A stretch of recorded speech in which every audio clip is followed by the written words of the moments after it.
Bezrat Hashem, avec l'aide de Dieu,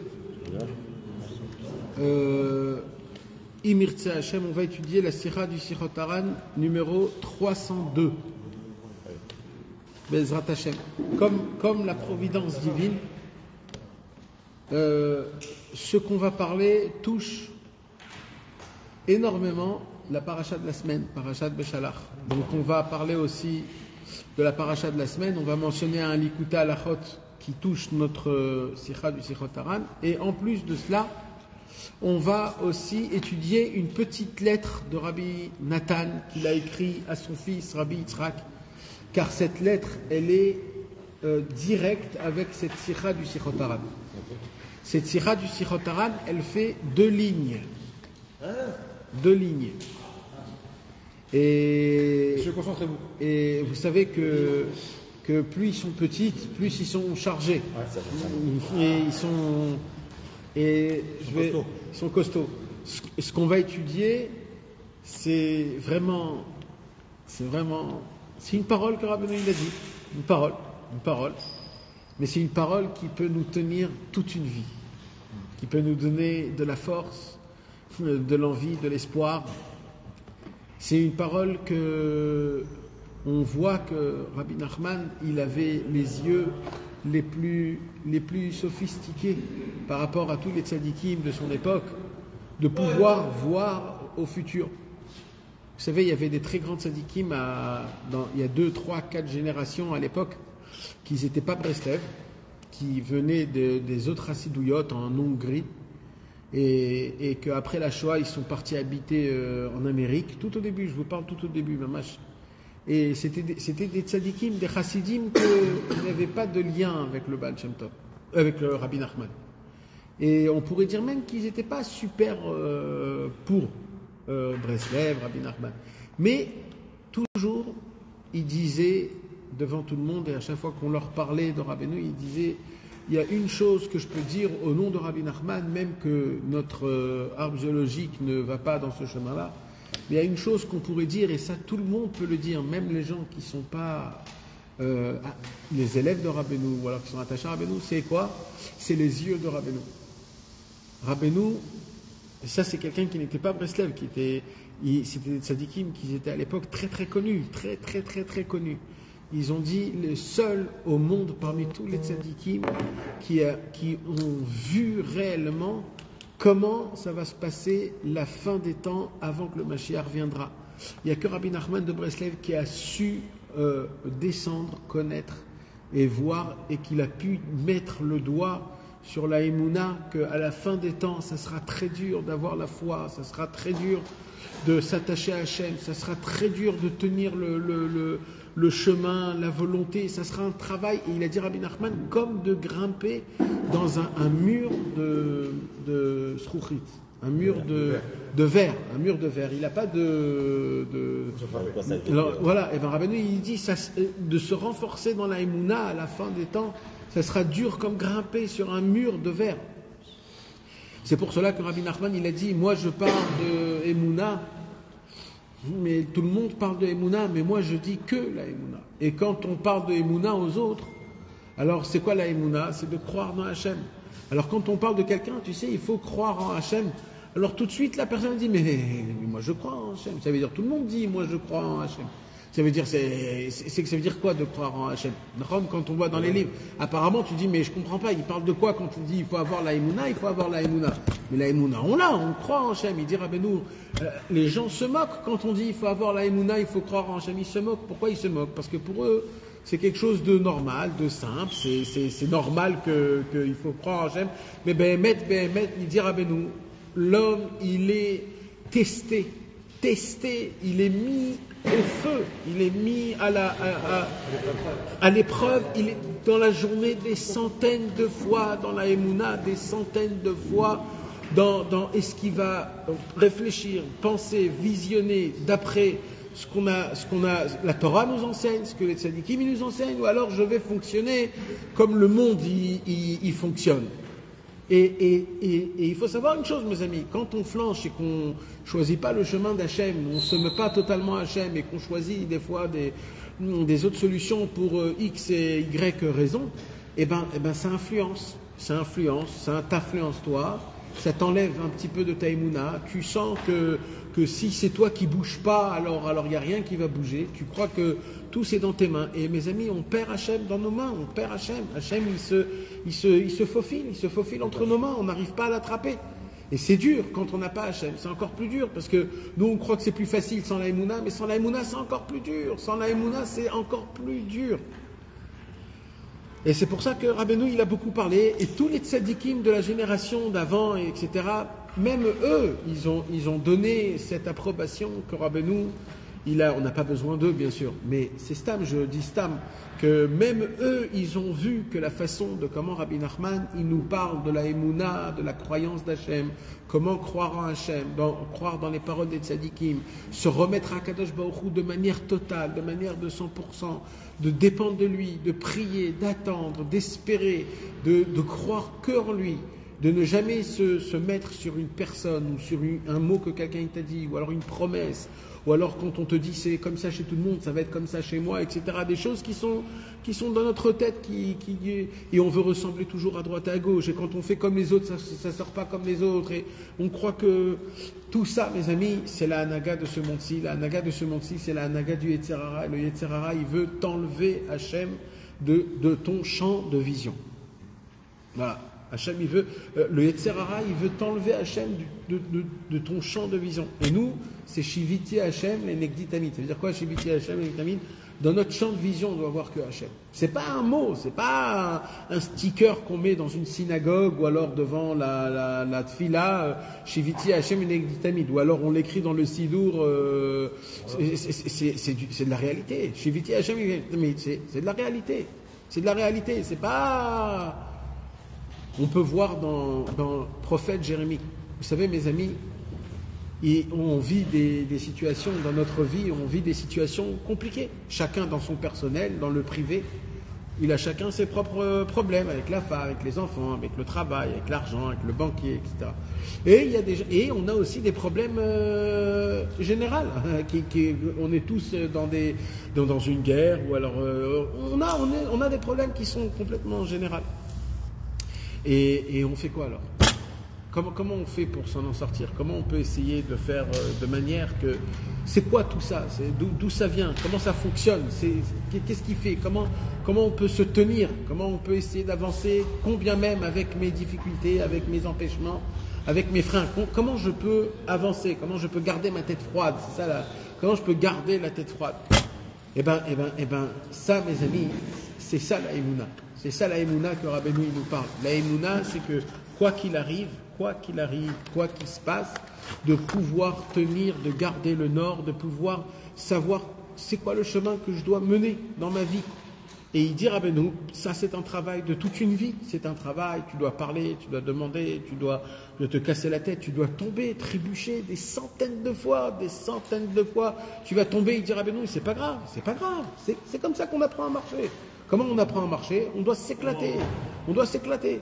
Et une fois, 2 fois, 100 fois, 1000 fois. Mais après, quand tu marcheras après que tu as déjà reçu toutes tes chutes, tu connais déjà, tu sais déjà comment tomber, tu sais comment te relever, tu sais que quand tu tombes, c'est pas très grave, tu connais, tu as été, tu sais que c'est pas aussi compliqué comme je le crois. La première chose qu'un homme, quand il tombe du cheval, c'est quoi qu'on lui dit? Tout de suite remonte. Pourquoi? Parce qu'après, si dans sa tête, pour lui, ça reste, ça va devenir... tout de suite, remonte sur ton cheval, remonte, galope, n'aie pas peur, continue, avance. Et nous, on fait des comptes, on fait des choses comme ça, et c'est peut-être comme ça, et c'est aussi comme ça, etc., etc. Et c'est ça qu'on a besoin des tzadikim. On a besoin des tzadikim. Les tzadikim, c'est eux qui font le shalom bayit avec Hachem. C'est eux qui font le shalom bayit avec Hachem. Vous savez, mes amis, ce que je voulais vous dire, on a dans notre vie, on a des souffrances, etc., tous d'aujourd'hui, etc.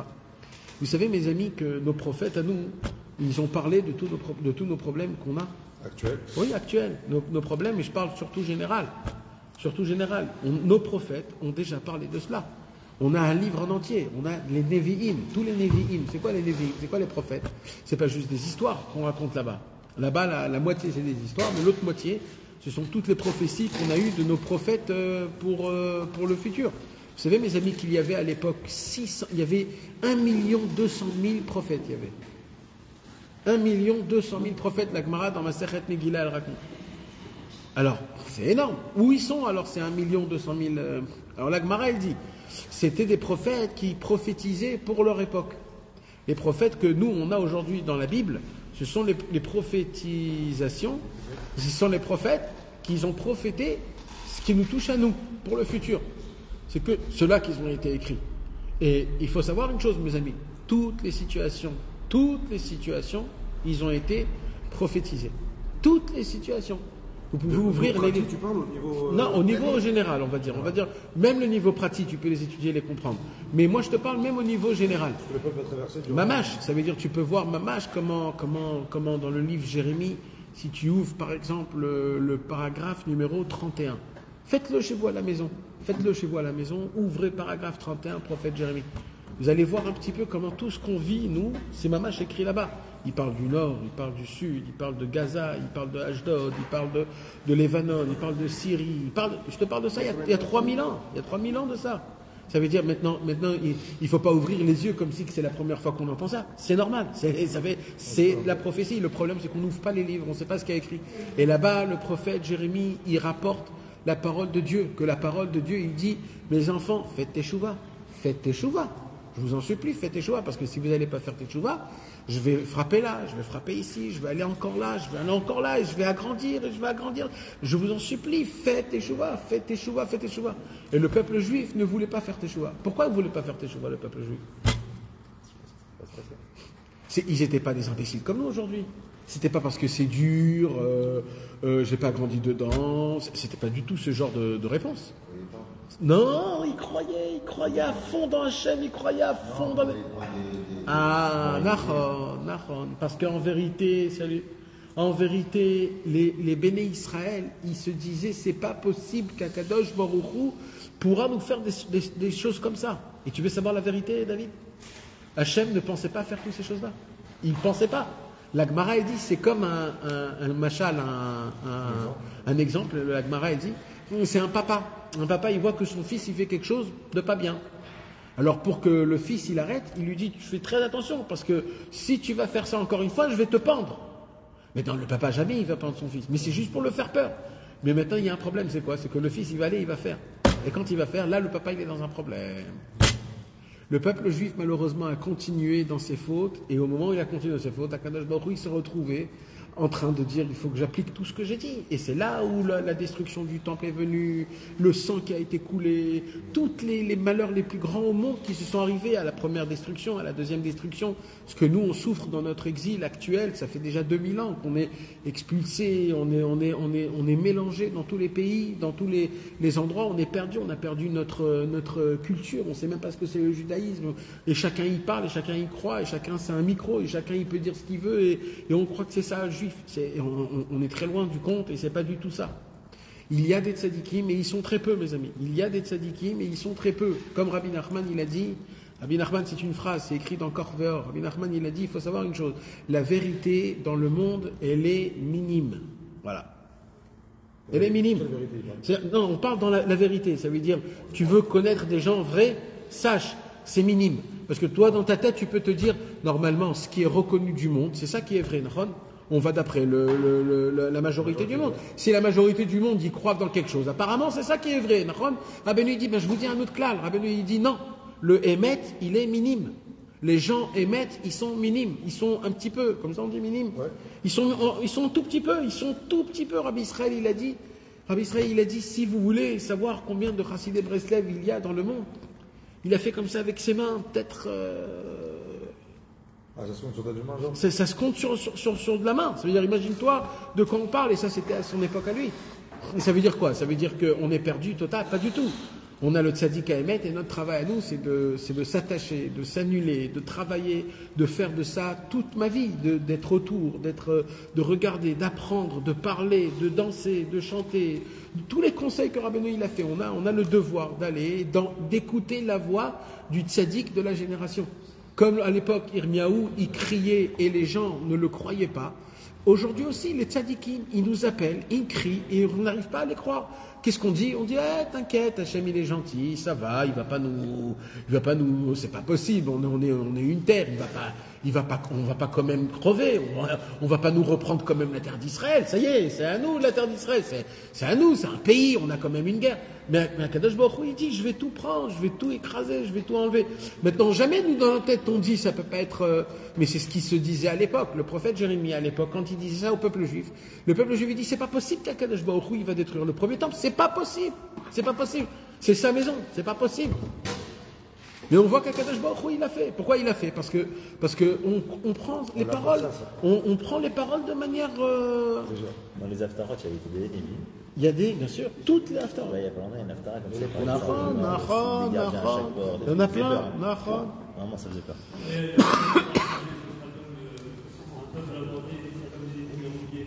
Ouais.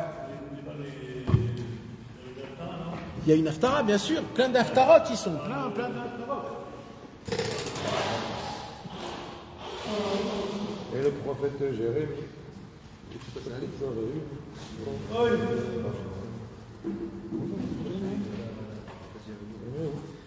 Ça serait très bien de les étudier, de les lire en français, les Haftarot, parce que c'est très important. Il y a des choses qui sont très très importantes. Mamash. Et celui qui a les yeux, qui sait voir, il peut voir même Rabbeinu dans les Haftarot, où il est, comment il est. Mamash, il y a des choses qui sont très très grandes et en plus très très très belles. Je vous parle de tout ça, mes amis, c'est une akdama un petit peu pour la sikha qu'on va parler de ce soir. La sikha qu'on va parler de ce soir, ça a été un booster énorme pour Rabbi Nathan. Et Rabbi Nathan, il a utilisé dans le Likutei Halachot des dizaines et des centaines de fois cette phrase-là. C'est une phrase de Rabbeinu Bipshitut, une toute petite phrase. Permettez-moi d'abord de la lire. Et après, oubliez-la, et après, on va parler de tout cela. Pa'amachat amadeti lefanav. Là, c'est ni plus ni moins que Rabbi Nathan lui-même se tenait devant Rabbeinu Akadosh. Vehu zichrono livrocha. Alors là, mes amis, la façon de comment elle a été écrite, cette sira du Sichot Haran, elle est exceptionnelle. Je vais vous la traduire du mot à mot, pas du littéraire. Pourquoi? Parce que dans le mot à mot, Rabbi Nathan a utilisé des mots très spécifiques. Alors je vais vous le traduire. Vehu zichrono livracha, et lui, de mémoire bénie, aya munach al mitato. Il était posé sur son lit. Il n'y a pas écrit il était allongé sur son lit, ni assis sur son lit, il était posé sur son lit. Il était posé sur son lit. Ça veut dire quoi, poser? Poser, c'est que quelqu'un il t'a posé. C'est que toi tu ne peux pas bouger par toi-même. Poser, c'est que on t'a posé. Ça veut dire qu'à ce moment-là même, Rabbeinu Akadosh, il était très très très très très malade. Et il était malade d'une manière qu'il avait plus de force dans tous les domaines. C'est énorme, mes amis. Vous ne pouvez pas comprendre une seconde, c'est quoi? Quand un tzaddik, un général de guerre qui a conquis des guerres et qui a combattu et qui a gagné des médailles, etc. Et du jour au lendemain, il ne peut plus bouger. C'est la catastrophe la plus grande pour lui, parce que lui, il vit que dans l'action. Mais il y avait des moments de Rabbeinu. Tout le monde croit que Rabbeinu c'était Superman et que tout le temps il gagnait, que tout le temps il était parfait. Il y avait aussi des moments où Rabbeinu Akadosh, il était dans des situations qui étaient critiques, où Rabbeinu il était perdu, Shalom, si on peut dire. Mais Rabbi Nathan il écrit dans Chaim Moharan, il y avait des situations où Rabbeinu il était perdu totalement, il était dans ses inyanim à lui. Qu'est-ce que ça vient nous apprendre? Alors ça vient nous apprendre, c'est énorme ça. Et ça, je l'ai déjà dit plusieurs fois, mais c'est pas grave que tu poses la question parce qu'il faut le répéter des milliers de fois. Ça c'est énorme. Ça, sache une chose. Parmi les autres tzadikim, Rabbeinu les autres n'ont pas eu un élève comme Rabbi Nathan pour décrire ce que Rabbeinu. C'est un chidouche que Rabbi Nathan il nous donne ces cadeaux-là. Ça veut nous apprendre quoi? Ce que Rabbi Nathan il est en train de nous expliquer sur Rabbeinu, c'est quelque chose de énorme. C'est quoi? C'est que quand Rabbeinu il te parlait, quand Rabbeinu il te donnait un conseil, Rabbeinu il te donnait pas un conseil quand lui il était assis sur son trône et toi tu étais en train de crever dans la boue. Quand Rabbeinu il te donnait un conseil, il était là-bas en bas. C'est pour ça qu'Akadosh Baruch Hu l'a fait faire passer à Rabbeinu des choses très dures, des choses critiques. Il a perdu sa femme, il a perdu 3 de ses enfants, il a été malade pendant 3 ans, il était en voyage tout le temps, toute sa vie, il n'avait pas de maison quand il habitait à Ouman, il devait voyager. C'était une vie qui était vraiment très difficile et compliquée, ça veut dire. Et pourquoi tout ça? Pourquoi? Parce que Rabbeinu, il a demandé à Hachem, Rabbeinu, il a dit à Hachem, je veux donner des conseils, je veux dévoiler des secrets au Ham Israël, mais pas quand moi tout va bien, quand moi je veux vivre, je veux réellement ressentir, je veux pouvoir parler dans les yeux de mes élèves dans le futur qui vont être dans ces endroits-là. Je veux que quand je leur parle, je leur parle pas d'un niveau, d'un endroit élevé, ou je veux que quand je leur parle, ils comprennent que moi aussi j'ai été là-bas, là où ils sont là-bas actuellement. Et quand je dis le désespoir n'existe pas, je ne l'ai pas dit dans une belle maison avec une belle chaise et beaucoup d'argent et des élèves autour de moi. Non, je l'ai dit quand je sentais que c'était la fin, où le désespoir était là. Et j'ai crié de toutes mes forces, le désespoir n'existe pas, combien même que j'étais à la panim. Donc quand il y a écrit ici Vehu zichrono livracha yamunach al mitato, il était posé sur son lit. Ça veut dire quoi qu'il était posé sur son lit? C'est qu'il a atteint un niveau de dureté, de critique qui était de manière qu'il ne peut plus bouger rien du tout de son corps, matériellement et spirituellement. Il était KO. Écoutez maintenant les mots Venizreku Diborim elu mitorpi vakadosh. Et ont été jetés, pas jetés, zorek. C'est quoi zorek? Juste lancés. Alors peut-être le mot c'est et des paroles ont été lancées de sa bouche. C'est comme ça qu'on marche? Non, normalement c'est pas comme ça qu'on écrit. Et jamais Rabbi Nathan, il écrit dans des... Toujours il dit Rabbeinu Amar, Anav et Amar, Nachon, toujours il dit Anav. C'est la seule fois où il y a écrit ici, et Rabbeinu a lancé des mots de sa bouche. Des mots ont été lancés de sa bouche. Ça veut dire quoi, des mots ont été lancés de sa bouche? Comme un SOS qu'il y a toujours. Alors premièrement, a été lancé, je pourrais dire aussi, ont été tirés. C'est-à-dire que les mots que Rabbeinu il a dit, c'était des mots qui avaient une puissance que quand il les a dit, ça a résonné dans toutes les personnes qui l'ont écouté. Ça veut dire, il a lancé une bombe. C'est ça que ça veut dire en fait. Deuxièmement, Zarak. Zarak veut dire lancer. Lancer, ça veut dire quoi aussi? Tellement Rabbeinu, il n'avait pas de la force lui-même, parce qu'il était posé sur son lit, ça veut dire, il n'avait même pas la force, alors il a jeté des mots, ça veut dire. Il a fait son maximum, il a jeté quelques mots. C'est-à-dire, il ne s'est pas expliqué, il n'avait pas le temps de s'expliquer, il n'a pas développé, il a juste dit quelques mots, il a dit prenez, c'est un cadeau, et vas-y, commencez à le travailler, cette phrase-là. De sa sainte bouche, Mipi Vakadosh, Ve'amar Bezu Alashon, et il a dit comme ces mots-là, Der Iker, Iz mi beten sheol shivati. L'essentiel, c'est de crier du plus profond des entrailles.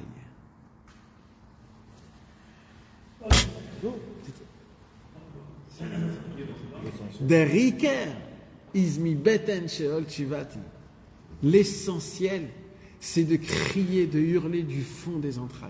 Vous savez ce qu'on a dit avant Rabbeinu, de crier justement. Personne, déjà, de crier, tu peux retrouver les cris dans les Teilim. Tu ne trouves pas dans des livres qu'il faut crier.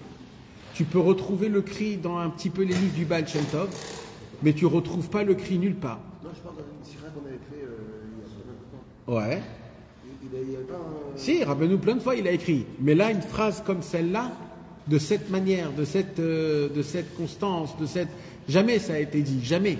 Des Ricard, l'essentiel de tout, c'est de crier, mi beten sheol, c'est de hurler de mes entrailles, du fin fond de mes entrailles, de l'abîme de mes entrailles. Sheol, c'est quoi le Sheol? Le Sheol, c'est le plus bas, c'est le niveau le plus...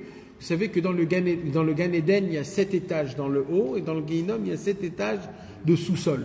Et le dernier sous-sol, c'est ce qui s'appelle le Sheol. Le Sheol. Alors, alors il dit, Rabbeinu, il faut crier même quand tu es à la surface, même quand tu es au deuxième, au troisième, au moins 4, au moins 5, mais même quand tu arrives au moins 7, qu'apparemment le moins 7, ça veut dire c'est fini, ça veut dire c'est impossible, ça veut dire qu'est-ce que tu veux? Il dit Rabbi Nathan, même de là-bas tu peux crier.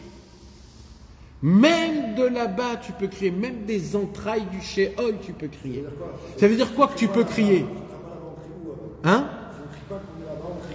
Non, tu cries au moins un. C'est quand que tu cries? Tu sais que j'ai lu, et c'est très connu, il y avait 2 catégories de personnes qui avaient faim à l'époque de la Shoah. Il y avait les affamés. C'est quoi des affamés? Tu sais ce que c'est des affamés? Les affamés, c'est des gens qui mangent, mais très peu. C'est ça des affamés. Alors il y avait une première catégorie dans la Shoah, des gens comme ça. C'est qu'ils mangeaient, mais très peu. Et il y a une deuxième catégorie. Tu sais qu'est-ce qui se passe quand tu manges et que c'est très peu? C'est la pire chose qui puisse exister. C'est la pire chose, parce que tu as faim tout le temps. Mais il y avait une autre chose. Ça s'appelle les musulmanes, en hébreu, les musulmanim. C'est quoi les musulmanim? C'est les gens qui ont arrêté de manger. Ils ne mangent plus. Le corps, il n'a plus de force. Eux, ils n'ont plus faim. Eux, ils vivent jusqu'à qu'ils meurent.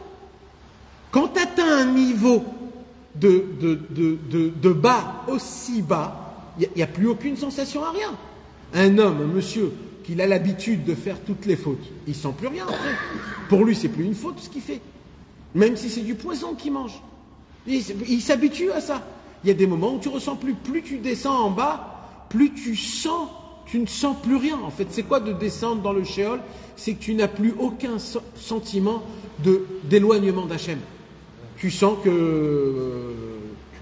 Tu sens rien. Pour toi, de manger du cochon, de Kippour, Hachem, Shema Israël et Tfilin, ça te fait ni chaud ni froid, mais du tout. Le mot juif, la Brit Mila, mais tellement loin que même pas ça te parle. C'est ça, en fait, le niveau du Sheol. Alors il dit, Rabbeinu, sache une chose. Tu sais pourquoi un homme, il a oublié sa sensation dans le Sheol? C'est parce qu'il a désespéré. Il s'est dit, de l'endroit là où je suis, jamais de ma vie je pourrais remonter. Jamais de ma vie Dieu pourrait me pardonner. Mais Rabbeinu, il vient, il dit, il y a espoir même là-bas. Et c'est justement là-bas qu'il faut crier. Ne crois pas qu'on ne peut pas crier là-bas. On peut crier, on peut appeler Hachem, et Hachem peut venir même de là-bas, même si je n'ai... C'est quoi les entrailles du Sheol, mes amis? Il y a le Sheol 1 et il y a les entrailles du Sheol. C'est pas pareil, hein? Tu sais ce que c'est les entrailles? C'est quoi les entrailles? Les entrailles, c'est quand on t'a avalé. C'est le lion, il est venu, il t'a bouffé. Maintenant, t'es pas dans sa gorge. T'es en train de devenir... le lion, ça veut dire il est en train de te rassasier, de te digérer. C'est-à-dire que tu es dans un endroit tellement loin, tellement sale, tellement loin que tu es déjà en train d'être digéré par l'autre côté. Chas v'shalom.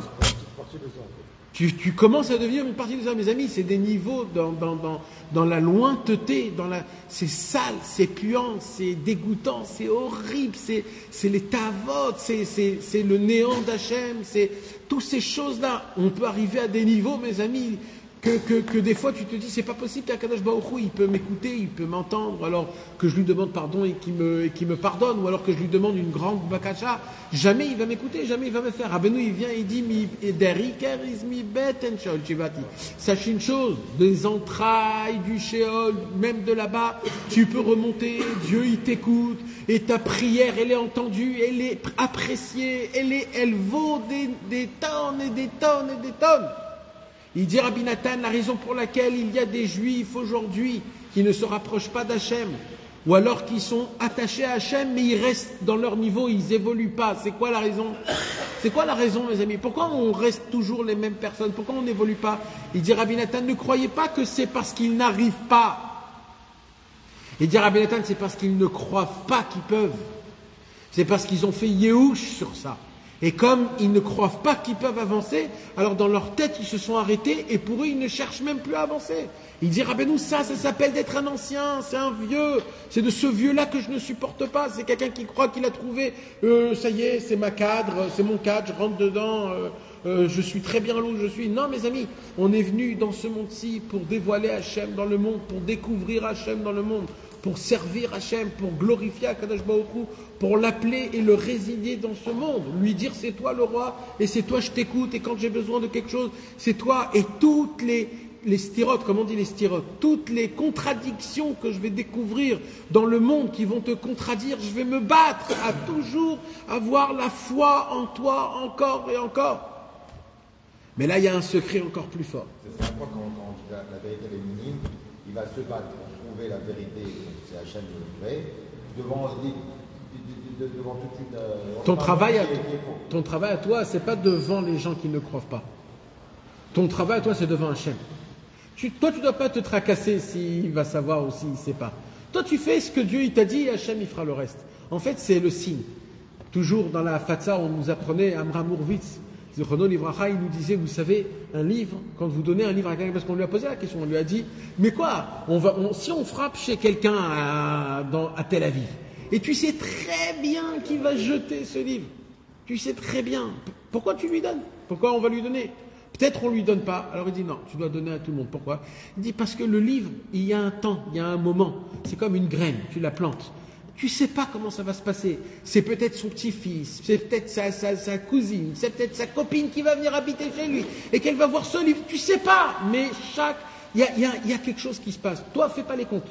Fais pas les comptes. Toi, conduis-toi de telle manière que tu développes et tu fais montrer à Hachem la grandeur de Dieu et que tu le sers et que tu le sers avec joie et avec foi et avec renforcement. Les gens verront. Tu ne dois pas te tracasser s'ils voient pas, s'ils apprennent pas. Ça va se faire tout seul. D'où on apprend ça, les amis? D'où Rabbeinu, il sort cette phrase, l'essentiel, c'est de crier du fond des entrailles du Sheol. D'où ça vient ça? Ça vient pas des Teilim. Mi beten Sheol shivati. Vous connaissez d'abord cette ou vous avez jamais entendu? Vous avez jamais entendu?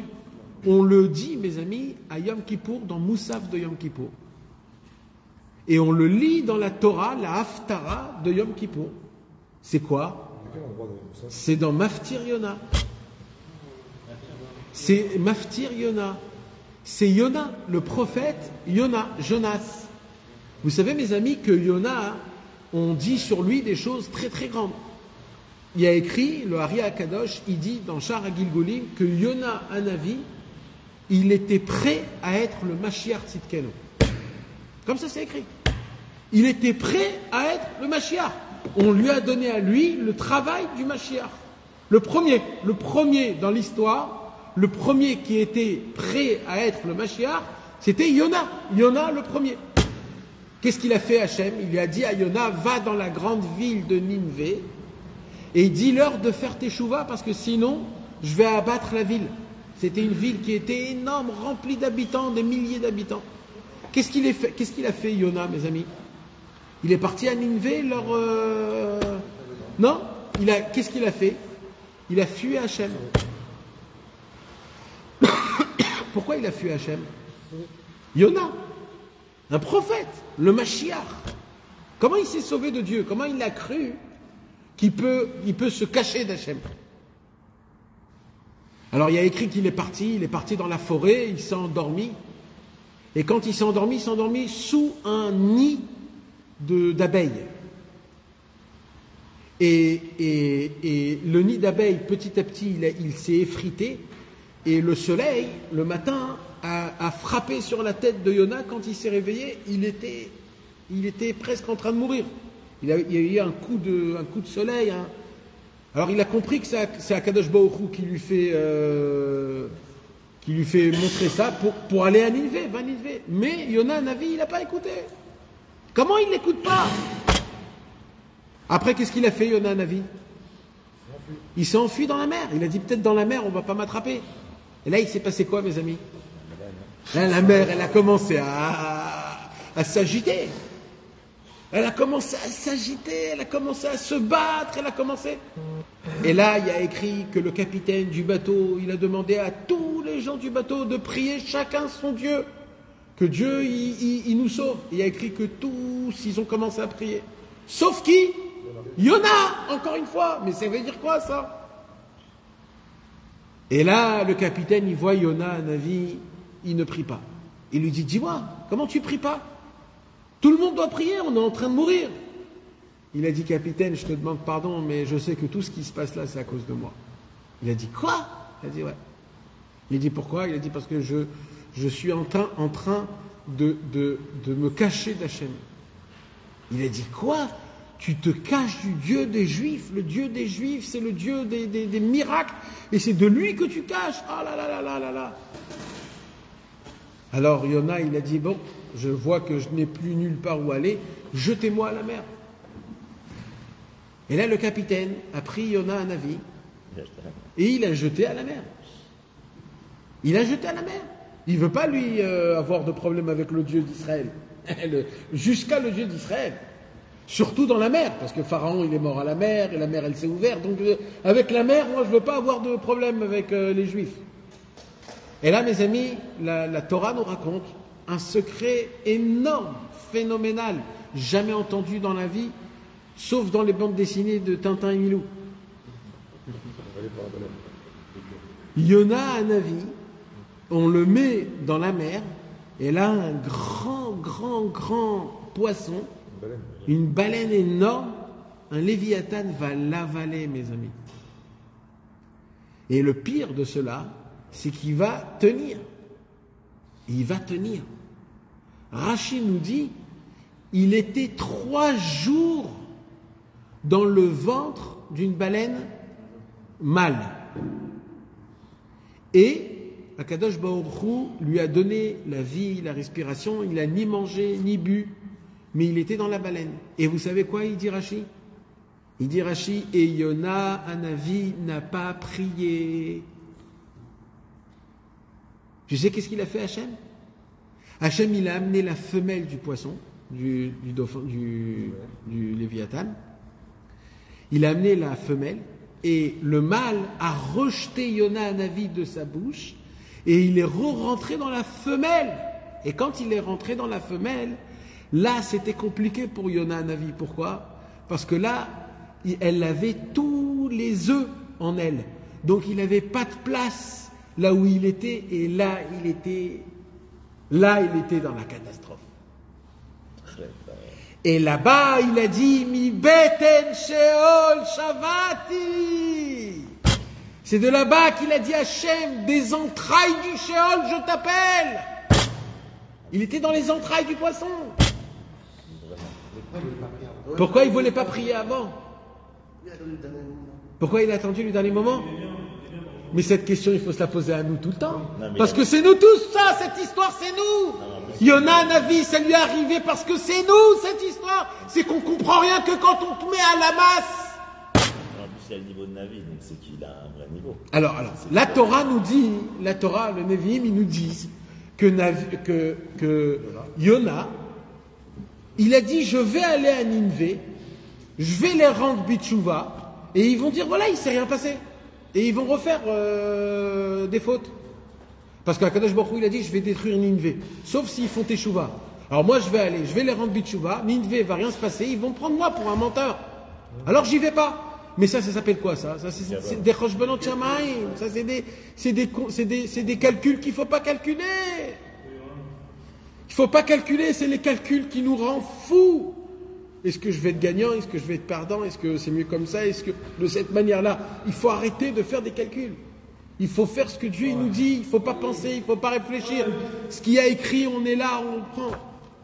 C'est Yona Hanavi, mes amis. Et vous savez, Yona Hanavi, il a été pendant encore 3 jours dans le ventre de cette baleine femelle. Pendant 3 jours, jusqu'à que Kadosh Baruch Hu, il a emmené dans un endroit, il a recraché Yona Hanavi, il est ressorti après que Yona Hanavi, il a prié. Et la prière qu'il a priée dans les entrailles du poisson, elle est mentionnée dans Yona. dans le livre de Yona. Et c'est ce qu'on lit à la Haftara de Mincha de Yom Kippour. Vous imaginez, mes amis, qu'on lit la Haftara de Mincha à Yom Kippour, la Haftara de Yona. C'est pas stable, mes amis. On a le jour le plus important, le plus élevé, le plus propre, le plus... Rava Deravé non plus, c'est Mincha. C'est Mincha de Shabbat, et Yom Kippour c'est compté comme Shabbat. Shabbat, Shabbaton, il y a écrit. Et Mamash, ça veut dire c'est le niveau le plus élevé, c'est juste avant la Neila, où Akadosh Baruch Hu, il va nous pardonner. Et c'est quoi qu'on mentionne à Hachem, à Yom Kippour? C'est quoi qu'on mentionne pour demander pardon à Hachem? Après que la majorité du jeûne, il est passé, on rappelle l'histoire de Yona Hanavi.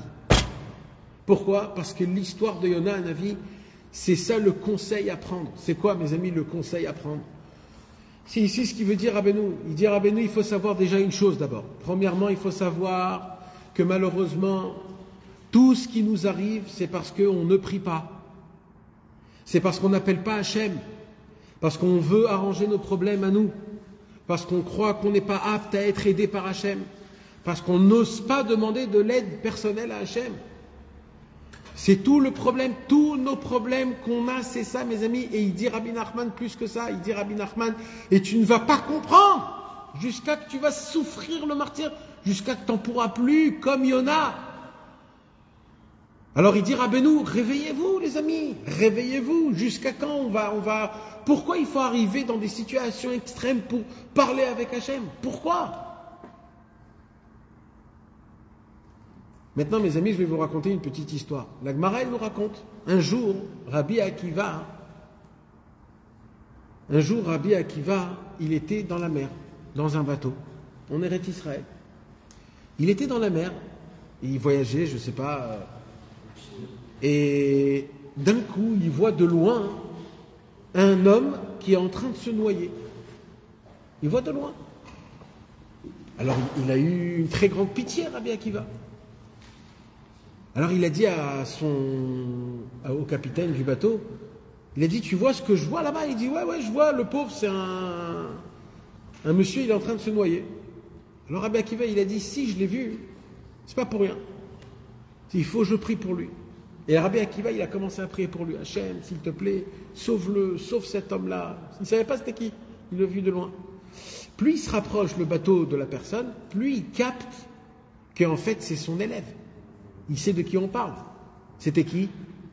Rabbi Meir Balanès. Rabbi Meir Balanès, il a voulu se tremper dans un mikvé, et il est parti se tremper dans la mer. Il est descendu du bateau et il s'est noyé. Et Rabbi Akiva, il est dans un autre bateau, et de loin, il voit Rabbi Meir Balanès en train de boire des tasses, Et il se noie. Alors encore plus, Rabbi Akiva, il a commencé à prier Hachem. D'un coup, il voit Rabbi Akiva que petit à petit, Rabbi Meir Balanès, il arrive petit à petit à s'avancer par des galim, comment on dit des galim? Avec les vagues, ça veut dire il arrive un petit peu à jongler sur les vagues, et il arrive sur la terre. Il arrive comme ça, il est fatigué. Vite, Rabbi Akiva, il se rapproche de lui, il descend du bateau, il vient voir Rabbi Meir Balanès, il lui dit, mon fils, parce que Rabbi Akiva, c'était le rav de Rabbi Meir Balanès. Alors Rabbi Akiva, il dit à Rabbi Meir, mon fils, comment t'as été sauvé de ça?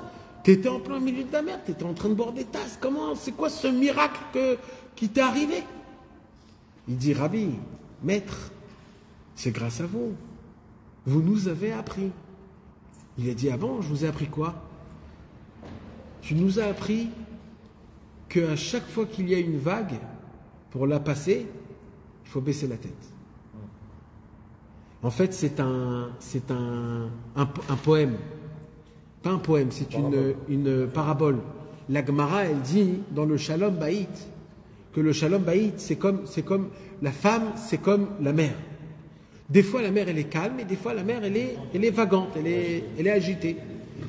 Alors, comment on fait quand la mer, elle est agitée? Comment? Alors, si toi, tu veux te battre contre les vagues, c'est les vagues qui vont t'éclater. Ils vont t'éclater. Alors, comment on fait alors? Alors, le secret, il dit Rabbi Akiva, c'est de baisse la tête, laisse la vague passer, et moi je lève. Alors Rabbi Meir, il a dit, j'ai écouté ton conseil, Rabbi Akiva. Je l'ai pris au premier degré. Chaque vague que je voyais, je baissais la tête. Et il dit, Rabbi Meir, il continue, mes amis, écoutez, c'est le plus beau. Et entre deux vagues, je levais ma tête au ciel et je criais Hachem.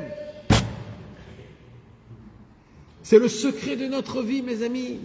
Dans notre vie, on est jeté, raflé, on est écrasé à travers des vagues, comme c'est écrit que Yona Hanavi, il a dit Kol mishbarecha vegalecha ala yavaru. Tout est Kol mishbarecha, tout tes cassures et toutes tes vagues, ils sont passés sur moi. Ils m'ont envoyé, renvoyé, ils m'ont écrasé, étalé, spaciné, je ne sais pas tous les mots possibles. Ont éclaté. Kol mishbarecha, tout est passé sur moi. Tout est passé sur moi, Hachem. Yona Hanavi, il a dit, j'étais dans un ventre de deux poissons. Mais vous comprenez de quoi on parle? Mais c'est quoi cette histoire-là? Mes amis, c'est la Torah, c'est notre culture, c'est notre histoire à nous, c'est nos patriarches, c'est des choses qui se sont arrivées. Et Akadosh Baruch Hu, il a sauvé que en le mettant là-bas. Maintenant, la Gemara, dans Pirkei Rabbi Eliezer, il va mentionner tous les miracles qui se sont passés avec Yona Hanavi quand il était dans le poisson. Premièrement, il dit le poisson n'est pas mort. Normalement, quand le poisson n'arrive pas à digérer un manger, il le rejette. Mais là, il est resté 3 jours et il n'a pas rejeté. Deuxièmement, Akadosh Baruch Hu a rendu le ventre du Léviathan, du poisson, il a rendu comme pas une spirale, mais c'était pas humide, c'était sec, pour qu'il puisse dormir, pour qu'il puisse être. Akadosh Baruch Hu a enlevé toutes les mauvaises odeurs qu'il y avait là-bas. Akadosh Baruch Hu a fait en sorte que malgré cela, le poisson, il ne bougeait pas qu'il nageait. Ça veut dire c'était maintenant. Ça veut dire quoi maintenant? Tout ça, ça veut dire quoi? Ça veut dire que quand Akadosh Baruch Hu il t'envoie des problèmes, toi, tu vois que le problème. Tu vois que tu es dans le ventre du poisson. Alors c'est la catastrophe mondiale, c'est pas possible, ce qui m'arrive, c'est pas possible. Tous les jours il m'arrive un truc, toutes les semaines j'ai une nouvelle un truc, tous les jours mais il se passe quoi? Il se passe quoi? Comment c'est possible? Il dit, ben, c'est simple, tu te sauves d'Hachem, tu crois que tu peux t'en sortir tout seul, tu crois que tu peux mener ta vie comme tu veux, tu crois que tu peux faire ce que tu as envie tu crois que tu vas vivre 1000 ans, tu crois que... Sois avec Hachem, parle avec lui, donne-lui des comptes, raconte-lui tes volontés, demande-lui de l'aide. Parle avec lui, demande-lui de te rapprocher de lui-même, de le connaître. Fais en sorte que tu puisses être conscient de Dieu dans ta vie personnelle, de le mettre en face de tes mains. Et même si tu as été éloigné, même si tu t'es sali, même si tu as fait les choses les plus graves. Mes amis, il y a un concept le plus fort au monde. Ça, mes amis, c'est la dernière, c'est comme l'arme la plus forte qui existe au monde. Comme ils disent, c'est l'arme du dernier jour, comment ils disent, le Yom Hadin, c'est l'arme du jugement, du jour du jugement. Le jugement dernier, mes amis, l'Apocalypse. Rabbeinu nous donne ce conseil, mes amis, ce conseil, on doit le prendre, le plier, le graver dans nos os, d'Erika. Non, c'est pas qu'il faut attendre d'arriver à ce stade-là, c'est que toi, tu sens dans ta journée que tu arrives à un stade où c'est critique. On n'est pas obligé, maman, ça veut dire dans ta journée, tu peux voir, c'est quand le moment. Et il dit, Rabbeinu, sache une chose, toi tu crois que tu es tombé et tu es allé dans des endroits très bas et tu dois crier de là-bas, moi je vais te dire une autre chose. Je vais aller plus loin, dit Rabbi Nachman. En fait, dans le ciel, on t'emmène dans des endroits jusqu'en bas, parce que si tu vas parler là-bas, les mots que tu vas dire là-bas, ça va résonner à l'éternité. À l'éternité. J'ai étudié aujourd'hui, vous savez mes amis, qu'est-ce qui fait Hachem de notre tfila? Vous savez, Hachem il nous parle. Comment il nous parle Hachem? Par la nature, qu'est-ce qui se passe par la nature? Aussi, mais comment Hachem il nous parle plus la situation de notre vie. Mais moi, plus simple on va dire. Dans la Torah. Comment Hachem il nous parle? À travers la Torah. Oui, la Torah Hachem il nous dit quoi? Qu'est-ce qu'il veut? D'accord? Alors lui il nous parle. Comment on lui répond à Hachem? En priant. On demande à Hachem, Hachem, comment je suis Zoché d'être Bessimcha? Comment je vais donner la tzedaka? Comment je vais shiviti Hashem Mikdamit? Comment je vais avoir l'aïmouna? Tu te demandes la tfila. Il dit Rabbi Nachman dans la Torah 22, c'est écrit dans le Likuta Halachot Ilchot Matana Halacha E. Il dit Rabbi Nathan, de la prière qu'on prie Hashem, Hashem rend notre prière de la Torah. Et ça va devenir la Torah du Mashiach. Quand le Mashiach viendra, on va étudier de nos prières à nous. Quand on demande à Hashem, aide-moi s'il te plaît dans mon avodat Hashem, fais que je tombe pas en colère quand je rentre à la maison, fais que je sois toujours Bessimcha. Comment ça se fait que jusqu'à maintenant, j'arrive pas à purifier ma tête? Comment j'arrive pas à purifier mon bride? Comment j'arrive pas à être pur? Comment je fais pas du likuté de filot assez? Comment je m'attache pas au tzadikim? Hashem Itbarach, aide-moi, je t'en supplie. Tout ce que tu demandes, tout ce que tu parles à Hashem, même aide-moi dans ma parnassa, aide-moi à aimer ma femme, aide-moi à aimer mes enfants. Aide-moi à m'aimer moi-même, aide-moi à aimer mes copains, d'être proche de mes amis, de faire du bien, du bon, de ne pas voler, de ne pas mentir, de ne pas faire du lachanara, d'être positif, d'essayer d'enlever le négatif. Toutes ces choses que tu demandes à Akadosh Baruch Hu. Akadosh Baruch Hu dans le ciel, il le rend en mode Torah. Et quand le Mashiach viendra, on va étudier ces prières-là. Parce que ces prières-là, on les a dit quand? On les a dit quand on était Mi-Beten, Sheol, Shivati, et quand tu es en bas, les paroles qui sortent, ce sont des paroles qui résonnent jusqu'à aujourd'hui. C'est quoi la preuve? La preuve, c'est Yona Hanavi. Yona Hanavi, quand il était dans le ventre du poisson, il a dit une prière, que cette prière, on l'a dit jusqu'à aujourd'hui, tous les Yom Kippour. Donc, tout à l'heure, tu as dit, J'ai pas répondu. tout à l'heure, tu as dit que quand on est d'Afka au plus bas, c'est là qu'on ne ressent plus rien, on n'a plus envie de prier. Là, Yona, parce que il l'a titillé, il lui a donné des. Presque il l'a brûlé, il a dit Mais nous, des fois, on est dans une situation où tu n'as pas envie de prier. t'as pas envie de prier? Alors, comment tu fais pour sortir ton cri du fond du chariot quand tu n'es pas du tout, tu sens plus rien? Là, tu n'as pas envie. D'accord. C'est sur ça, là maintenant, ce que tu viens de décrire, c'est sur ça que Rabbeinu il dit. Tu veux que je te donne un secret? Le plus important de tout dans le monde, c'est de crier pendant ce moment-là. C'est le plus dur, mais c'est le plus important. Voilà, sache, c'est le plus important. Ce qu'un homme il fait pendant 100 ans d'Avodat Hashem, si sa vie est normale, quand un homme il est dans le fin fond et qu'il appelle Hashem et qu'il parle avec lui, cet homme-là, comme si il sert Hashem tous ses 100 ans. C'est-à-dire l'évaluation qu'il a en lui, le nachat qu'il fait à Hashem dans le ciel, c'est toute une vie. C'est sur ça que ça a été dit Yesh kone olamo besha'achat. La Gemara, elle dit il y a des gens qui achètent leur olam haba en 1 heure de vie. Il y a quelqu'un qui doit vivre toute une vie pour après recevoir un Gan Eden, mais il y a des gens qui peuvent recevoir leur Gan Eden en espace d'un moment.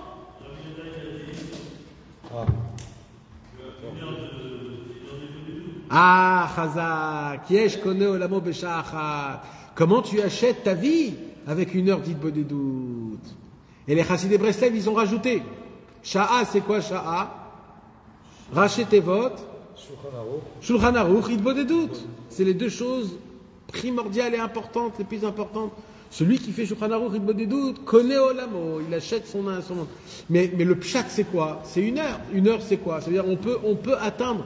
C'est comment on peut atteindre un niveau de toute une vie en un instant, dans des moments comme ça, que c'est le plus dur. C'est le plus dur. Tu sens que tu veux pas, tu sens que tu peux pas.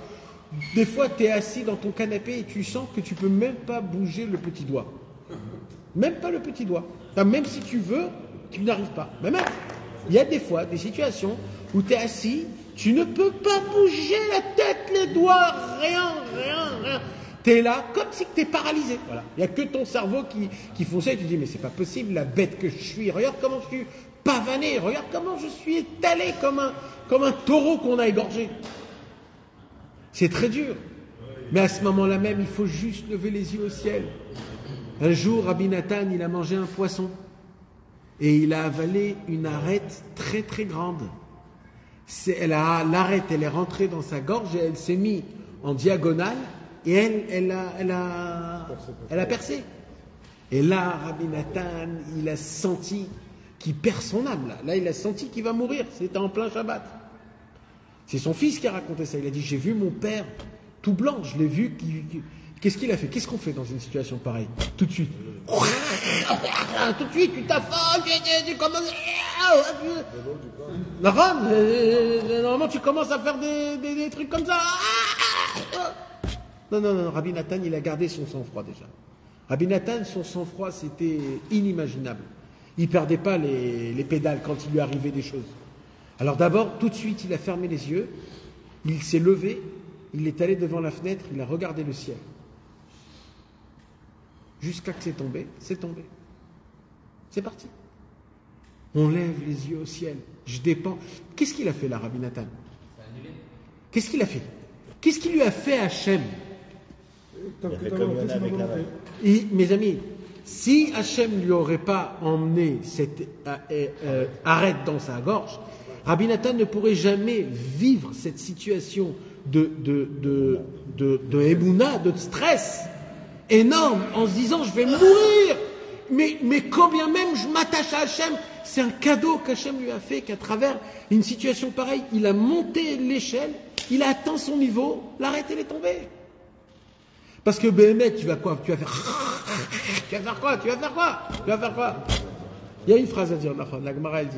Mais à ce moment, je sais pas si tu Mais exactement, à ce moment-là, mais tu sues, tu sais plus comment tu te rappelles, tu sais rien du tout. dis à côté c'est Nahon. Alors maintenant, mes amis, alors c'est quoi? C'est ça notre histoire. Notre histoire, mes amis, vous savez, je vous ai déjà dit, je le répète, pour faire un bon vin, il faut faire quoi, mes amis? Pour faire un bon vin, il faut prendre une graine qui est toute petite. Il faut la planter dans la terre. Et quand tu la plantes dans la terre, en fait, tu fais quoi? Tu l'enterres, en fait. Parce que qu'est-ce qu'on met dans la terre, mes amis? On met les morts. Tu prends une graine, tu l'enterres. Maintenant, la graine, elle est vivante. La graine, elle dit, mais qu'est-ce que j'ai fait, moi? Pourquoi on m'enterre? Mais qu'est-ce que j'ai fait? Qu'est-ce que je t'ai fait? Pourquoi tu vas m'enterrer? Maintenant, on renverse de l'eau. Il a froid, le grain. Il a froid. Il est humide. Il est mouillé. T'imagines, on t'enterre et on te jette un seau d'eau.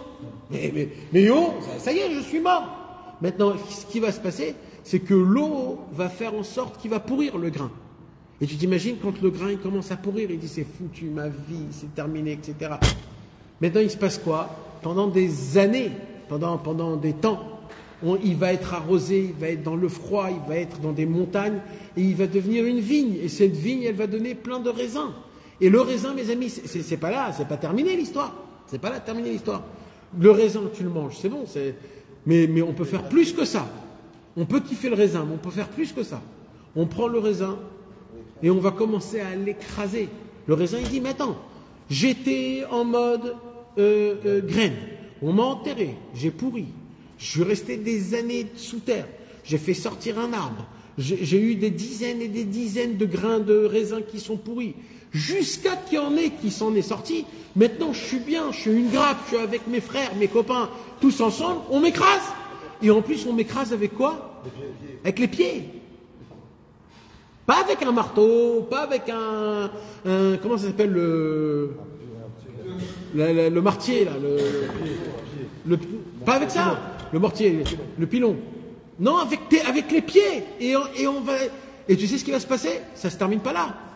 On va le laisser pourrir encore une autre fois.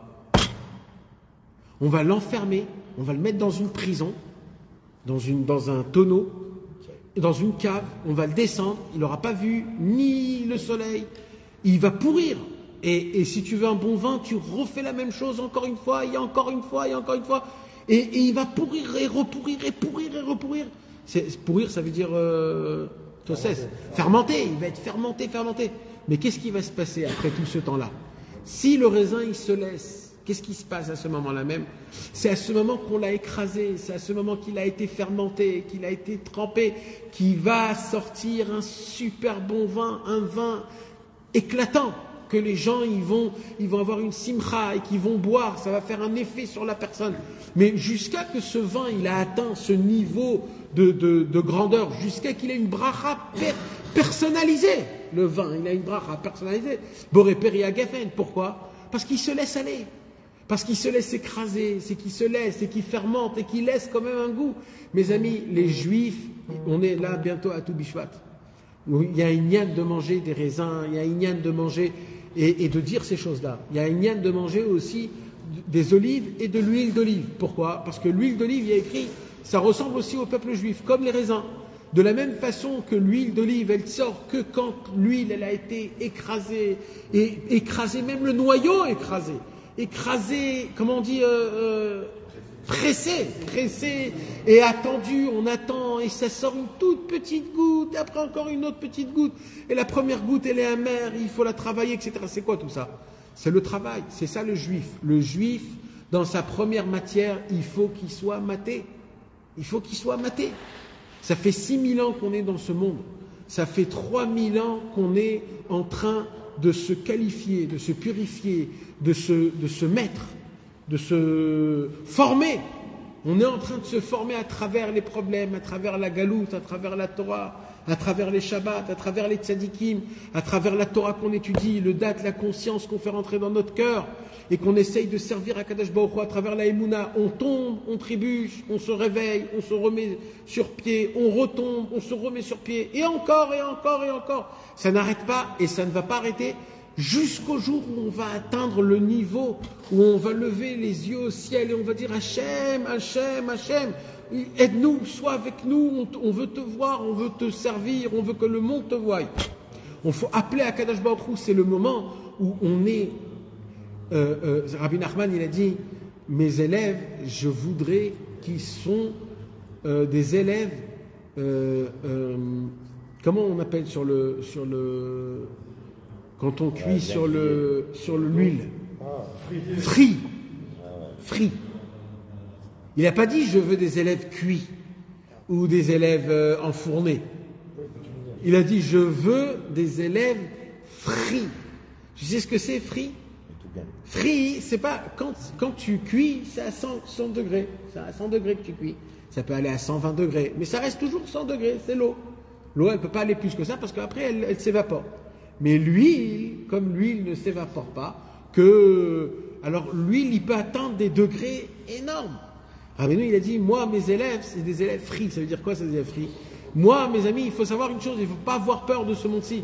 Mais les choses qu'on va passer dans ce monde-ci, ce sont des choses qui nous font peur, qui nous font trembler. On n'a pas de quoi avoir peur, parce que Rabbeinu, il a dit, Vaïklal, Vaïkar, lo, leit pachet klal. Mais Rabbeinu, il dit, mais sachez, n'ayez pas peur, ça fait partie du chemin qu'il faut aller. Vous savez, il y a une très belle histoire que je vous ai racontée d'un élève de Rabbeinu qui est niftar. Il est niftar. Et un des élèves de Rabbeinu avait promis que dans le ciel, après 120 ans, il le fera une bonté dans le ciel pour l'amener chez Rabbi Nachman de Breslev. Alors cet homme-là, il est niftar, il est allé chez son ami, et il a dit, tu te rappelles, tu m'avais promis, je veux aller chez Rabbi Nachman de Breslev. C'était Rabbi Naftali. Rabbi Naftali, il lui a dit, moi je ne peux pas t'aider. Mais attends ici, Rabbi Nathan va passer. Il a attendu, et Rabbi Nathan est passé, tout ça dans le ciel. Dès qu'il voit Rabbi Nathan, il dit, Rabbi Nathan, vous vous rappelez de moi? Je suis mort. Où il est Rabbeinu? Emmenez-moi chez Rabbeinu. Alors Rabbi Nathan, il a dit, je peux t'emmener chez Rabbeinu, mais il y a un long chemin. C'est quoi le long chemin? D'abord, il faut voir si tu fais partie des élèves de Rabbeinu. Donc je vais prendre le cahier et je vais voir si tu es listé. Il prend le cahier, il ouvre, et il voit les noms, et il voit que son nom, il est mentionné. Alors il a dit, bon, si tu es écrit, tu peux. Alors il a dit, mais maintenant, pour arriver chez Rabbeinu, il faut aller se tremper dans le Nahar Dinor. Il faut que tu t'ailles te tremper dans un mikvé de lave. Alors on l'amène dans le mikvé du Nahar Dinor, et rien qu'il voit le mikvé de lave, il regarde Rabbi Nathan, il dit, mais qu'est-ce que tu veux exactement? Que je crève totalement? C'est pas possible de descendre. Il a dit oui.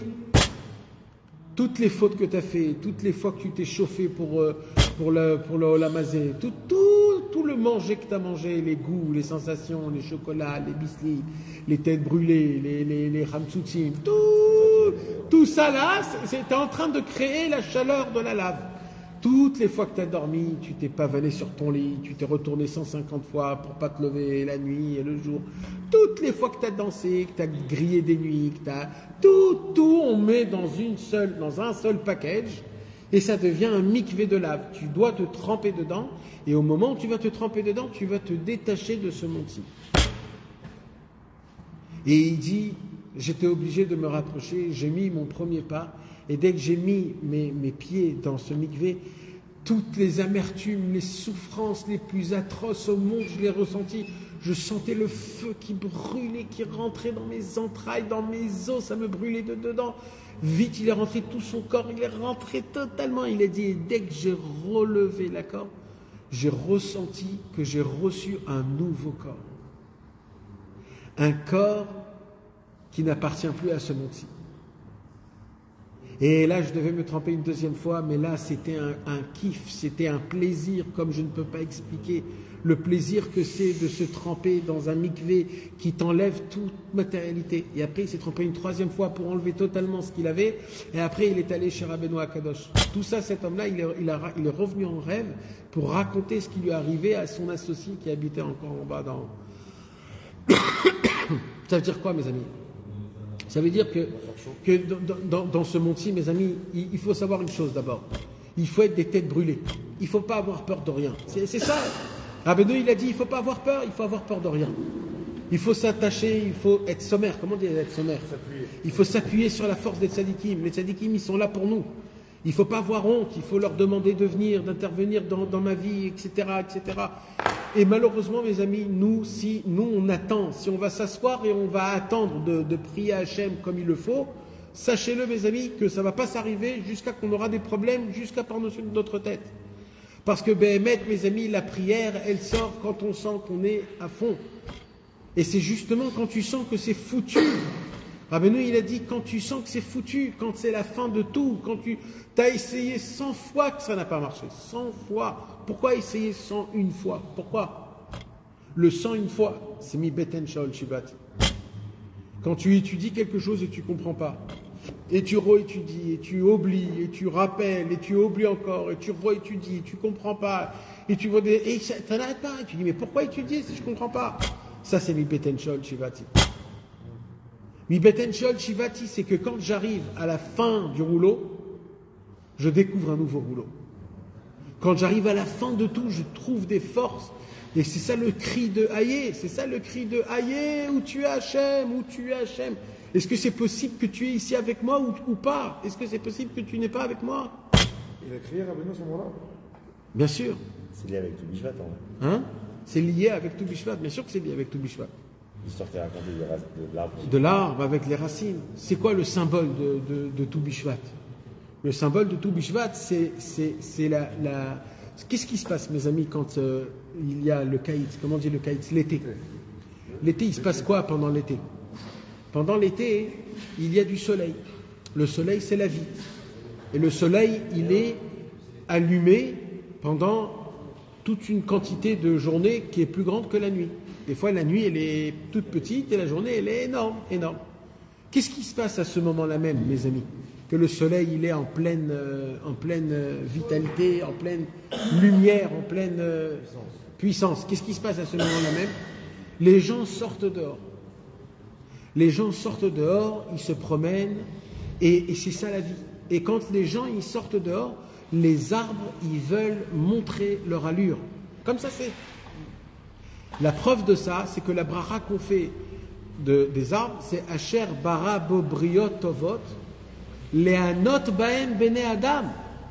C'est-à-dire que la raison pour laquelle Akadosh Baruch Hu, il a créé les arbres, c'est pour que ça soit plaisir pour nous les êtres humains. Donc, quand les arbres ils voient que les hommes et les femmes et les enfants ils sortent dehors, ils s'amusent et ils sont toute la journée, ils ont un intérêt d'ouvrir leurs feuilles, leurs branches, leurs fruits, de s'étaler d'un endroit à un endroit et d'arriver, de se toucher. Les arbres ils se touchent d'un endroit à un endroit, ils se parlent, etc.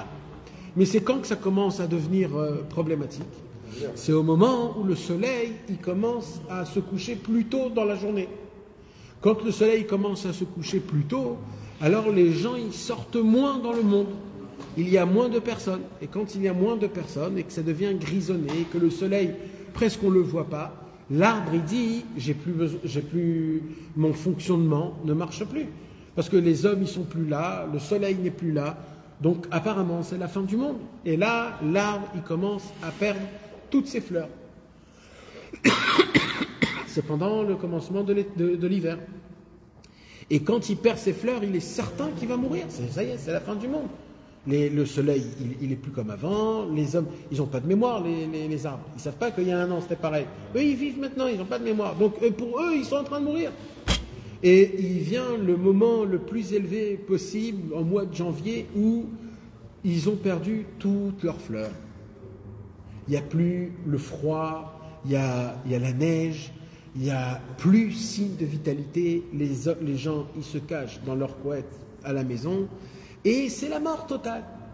Rabbi Nathan, il dévoile un chidouche qui est énorme. Il dit, sachez une chose, que pas tous les arbres, ils vont renaître après, pendant l'été. Pas tous les arbres vont donner fruits comme ils ont donné. C'est qui vont grandir et qui vont recevoir? C'est que les arbres qui n'ont pas désespéré au plus profond de eux. Les arbres qu'ils ont tenus, qu'ils ont eu de l'espoir et qu'ils ont dit il va être bien, il y aura un bon chemin, le soleil il va ressortir, les gens on va repousser, tout va repousser. Ceux qui ont gardé l'espoir, et ben eux à tout Bishvat, ils reçoivent pour la première fois la première sève, la première goutte de la terre qui va enraciner, qui va donner la vitalité. Et c'est pour cela que le Aleph Nissan, tout de suite, on va faire la bracha de Birkat Hailanot.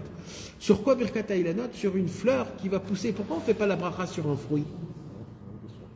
Parce qu'en fait, on veut lui donner de l'espoir. On lui dit, tu as commencé, tu as fait un travail, et sorti de toi, c'est toi qui t'es sorti le petit bout de fleur. Si tu as sorti cette fleur grâce au fait que tu n'as pas désespéré, alors on va t'encourager, on va te faire une bracha. Et cette bracha, ça doit t'encourager pour que plus tard, tu vas faire sortir des fruits. C'est pour ça que la bracha, on l'a fait. Donc ça, c'est le Inyan. Mais mes amis, il y a tout ce sujet-là dans notre paracha de la semaine, dans la paracha de Béchala. Le sujet qu'on a parlé, le Sheol Shivati, mi Beten Sheol Shivati. Comment dans la paracha de la semaine? Alors il y a écrit, mes amis, que quand Akadosh Baruch Hu, quand on est sorti d'Égypte, Akadosh Baruch Hu, il nous a montré le chemin, comment sortir d'Égypte, où aller, par où passer, comment ça se faisait? Ça se faisait à travers la colonne de feu et les nuées saintes. Akadosh Baruch Hu, il a fait en sorte qu'il y avait des colonnes de feu qui étaient en face du peuple juif et qu'il avançait. Et là où il avançait, c'est là-bas où on devait aller. Ok. Alors, on sort d'Égypte et on commence à monter vers Eretz Israël. D'accord? L'Égypte, c'est en bas, Eretz Israël, c'est en haut. Et nous, on veut avancer vers le haut. On arrive vers le haut en Eretz Israël. Alors, on commence à marcher. Et au moment où on commence à marcher, 2 jours de marche, 7 jours, c'est pour arriver jusqu'à la mer. En 2 jours, on peut arriver sur la mer. Mais il s'est passé quelque chose, c'est quoi? C'est que le feu, il nous fait montrer un demi-tour. Un demi-tour, mamache. Et on voit comme si on repart en Égypte. Comment c'est écrit? Vayashuvu, vayachunu. Vayashuvu, ils ont refait demi-tour. Vayachanu, ils se sont posés. Dans la Torah, il y a écrit comme ça. Daber el bnei Israël. Vaydaber Adonai el Moshe lemor. Daber el bnei Israël. Vayashuvu, vayachanu lifne pi achirot. Ben Migdol ou Ben Ayam lifne bal tsefon nichechot tachanu alayam. Akadosh Baruch Hu, il dit, et non pas vous allez faire demi-tour, vous allez faire demi-tour pour passer devant le Baal Péor, devant la grande Avodazara qu'ils avaient très très très très peur, le peuple juif à cette époque-là. Vous savez, mes amis, on l'a parlé le cours de la semaine dernière, on a parlé qu'à l'époque en Égypte, il n'y avait pas de barrière qui enfermait le peuple juif. Le peuple juif il vivait normal, c'était tout normal, tu pouvais sortir si tu veux. Qu'est-ce qu'ils avaient fait les Égyptiens pour nous attraper en tant qu'esclavage? Ils avaient créé une avodazara qui est mentaliste, qui joue sur le dimion, qui joue sur l'imagination. Et c'était quoi? C'était le Baal Péor. Le Baal Péor, quand un juif sortait d'Égypte, le Baal Péor, il parlait et il le rabaissait. Il le faisait montrer, ouais, t'es un nul, rien va sortir de toi, tu vas aller nulle part. Mamash, c'est ça, Baal chez Poer et Piv.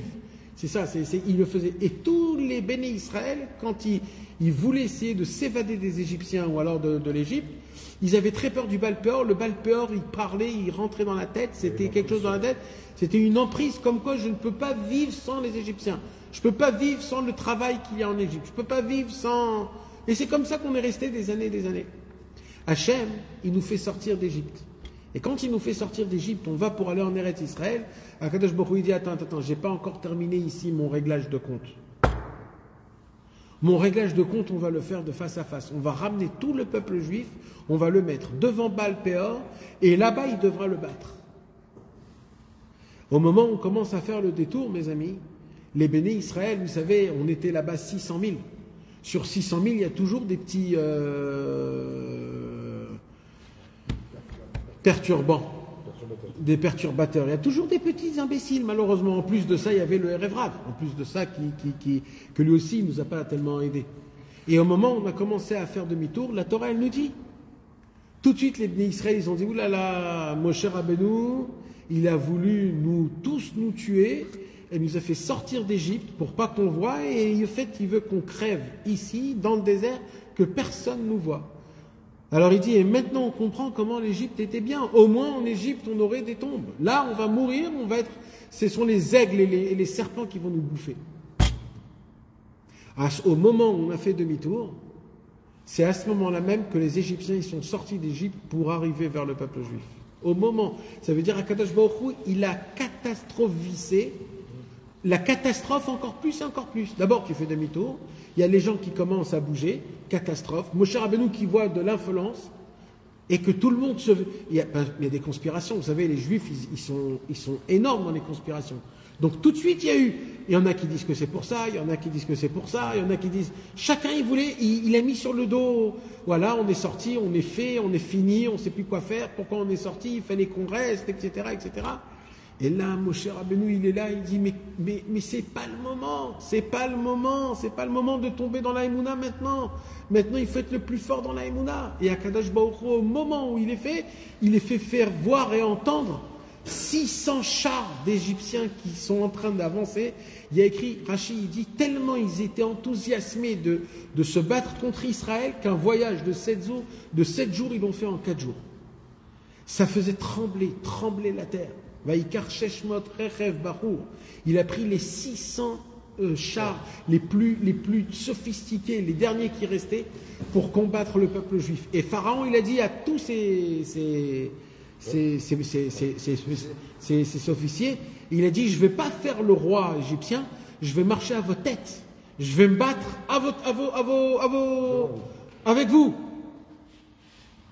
Et là, il y a écrit dans le Midrash, Yonati bechagve asela beseter madrega areni et maraich ashmieni et koler ki koler arev. Vous savez ce que ça veut dire en hébreu ça? Yonati bechagve asela, ma colombe qui a été pris par piège. Le Midrash, il dit à quoi ressemble cette situation-là? À une colombe. Comment ça s'appelle l'oiseau qui fait le piquet, le pic-vert là, le pivert. Ça ressemble à un pivert. C'est quoi le pivert? Le pivert, il fait un trou dans l'arbre, et quand il fait un trou dedans, il rentre là-bas pour cacher des choses, pour faire son nid, pour mettre du manger, pour cacher des provisions. Il dit le Midrash, le peuple juif à cette époque-là, il ressemblait à ce pivert-là, qu'il a fait un trou dans le tronc d'arbre, qui rentre dans le trou pour se cacher, et en rentrant dans le trou qu'il a fait, il y a un serpent qui sort. Et quand il sort devant lui, il essaye de sortir, mais il est bloqué. Il ne peut plus sortir. Donc il s'est pris en prisonnier par sa propre cachette, son propre maison.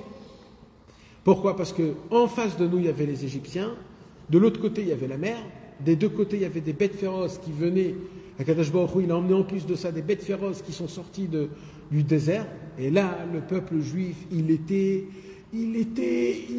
en trois-têtes, comme on ne peut même pas s'imaginer. Et là, Rabbi Nathan, il dit, Vayashuvu, Vayachanu.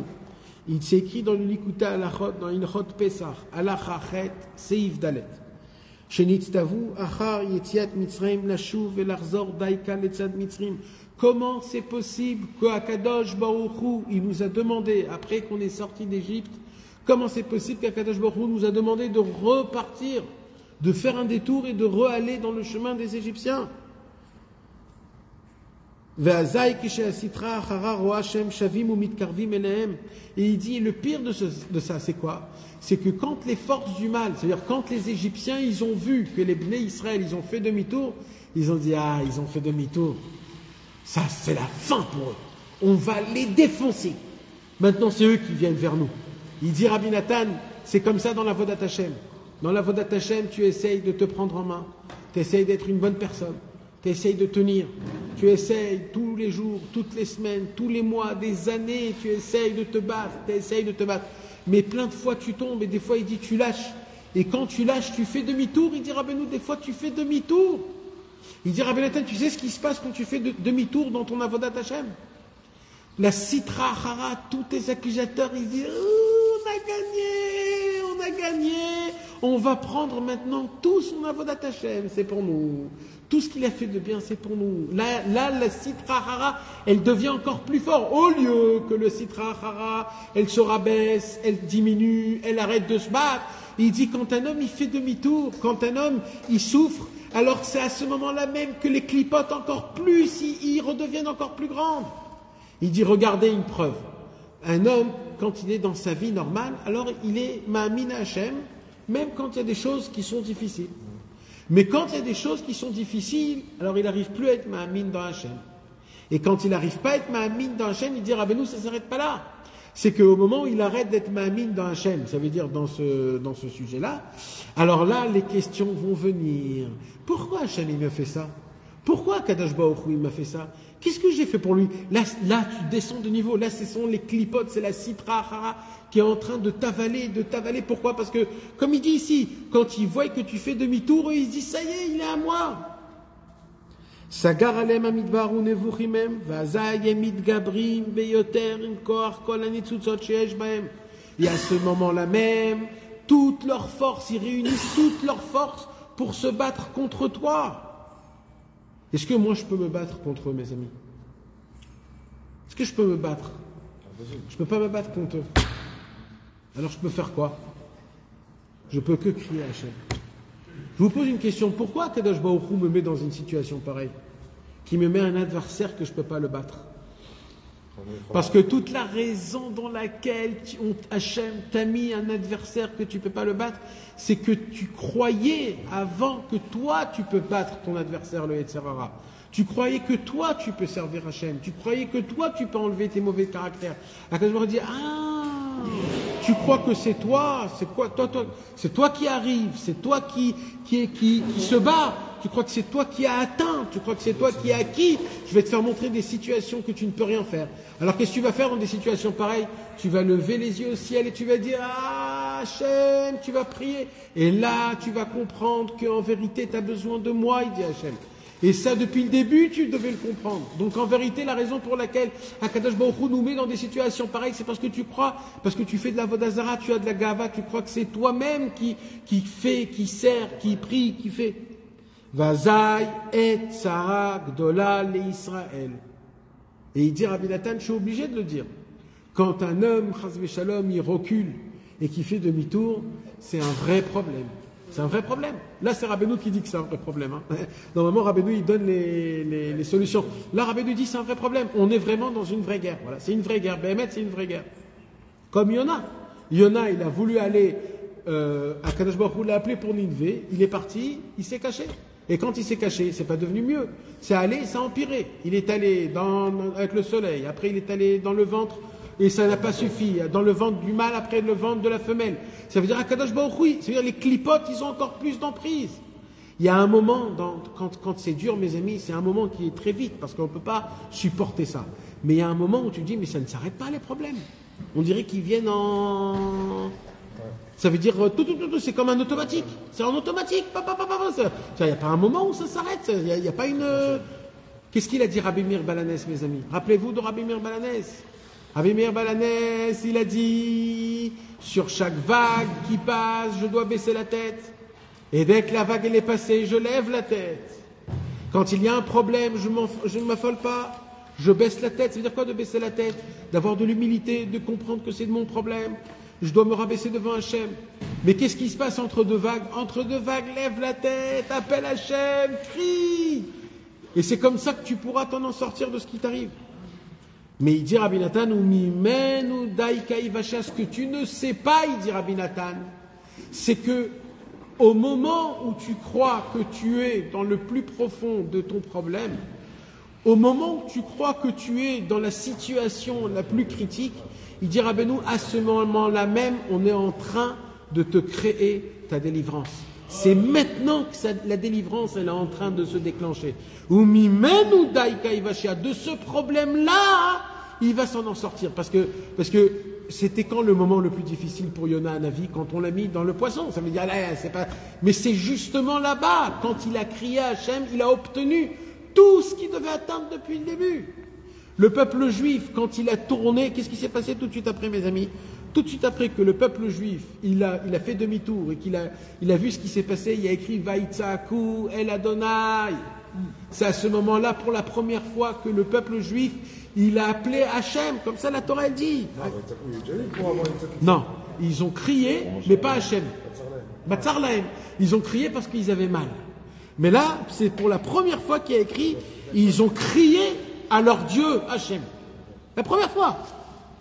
Vaïtsaku bene Israël el Adonai.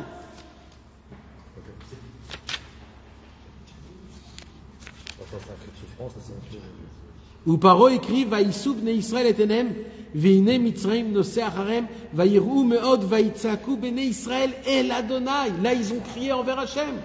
Ils se sont pas dit comment on va faire, qu'est-ce qu'on va faire, on se met en guerre, on se met pas en guerre, on s'habille, on fait des tours. Ils ont dit on arrête tout et là on va se lever, c'est Hachem Itbarach. C'est toi Hachem qui va nous délivrer. On ne veut que personne nous délivre, voilà. On ne veut pas que personne nous délivre. On ne veut pas nous-mêmes, même nous on ne veut pas se battre, on ne veut pas se battre. Tous les Bnei Israël. Tous les Bnei Israël. Vaïtsaku Bnei Israël. C'est pour nous faire rendre compte c'est parce qu'on croit toujours qu'on peut gérer les choses. Mais il dira, nous, c'est ça la Hanaga d'Hachem. La Hanaga d'Hachem, c'est que c'est dur, tu avances, c'est dur, et il y a des moments où tu crois que tu vas faire demi-tour, mais au moment où tu vas faire demi-tour, ça va être plus dur encore. Il dit, mais ne t'inquiète pas, parce que si tu appelles Hachem, cette situation de dureté, elle va tout de suite devenir une situation de solution. Il dit dans le petit Mouna il y a des scorpions qui viennent. Nahon. Et il dit que et Hachem, quand il suit la Torah, c'est avec Din, ça veut dire il sur le monde avec Din. Et que si toi tu vas et tu pries, alors ce bien que tu dois recevoir, tu le reçois, parce qu'Hachem lui-même il va se transformer en prière. Il va rentrer dans la miséricorde. Nahon. Ça veut dire qu'on apprend que même quand un juif il prie, il arrive à faire changer à Kadosh Baruch Hu de s'asseoir du trône de la rigueur au trône de la miséricorde. Et il dit Rabbi Nathan, qu'est-ce qui s'est passé? Les Bnei Israël, ils ont prié à Hachem. Ils ont prié à Hachem, Akadosh Baruch Hu l'a écouté. Parce que quand tu pries à Hachem, Hachem il t'écoute.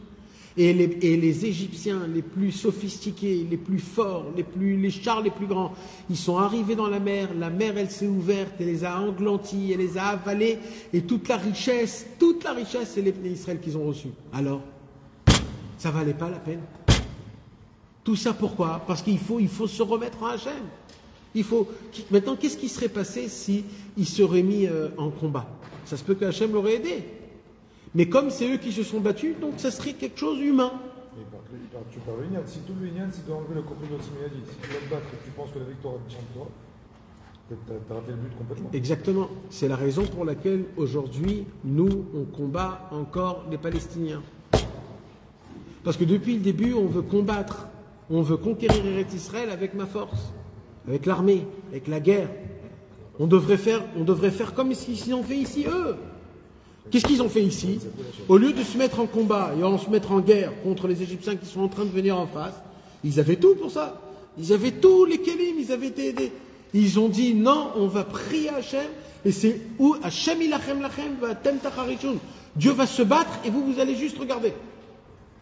Et il y a écrit que grâce au fait qu'ils ont fait ça, ils ont atteint des miracles. Ils ont atteint que la mer elle s'est ouverte, qu'ils ont gagné de la richesse dans la mer parce qu'il y avait des richesses énormes, etc., etc.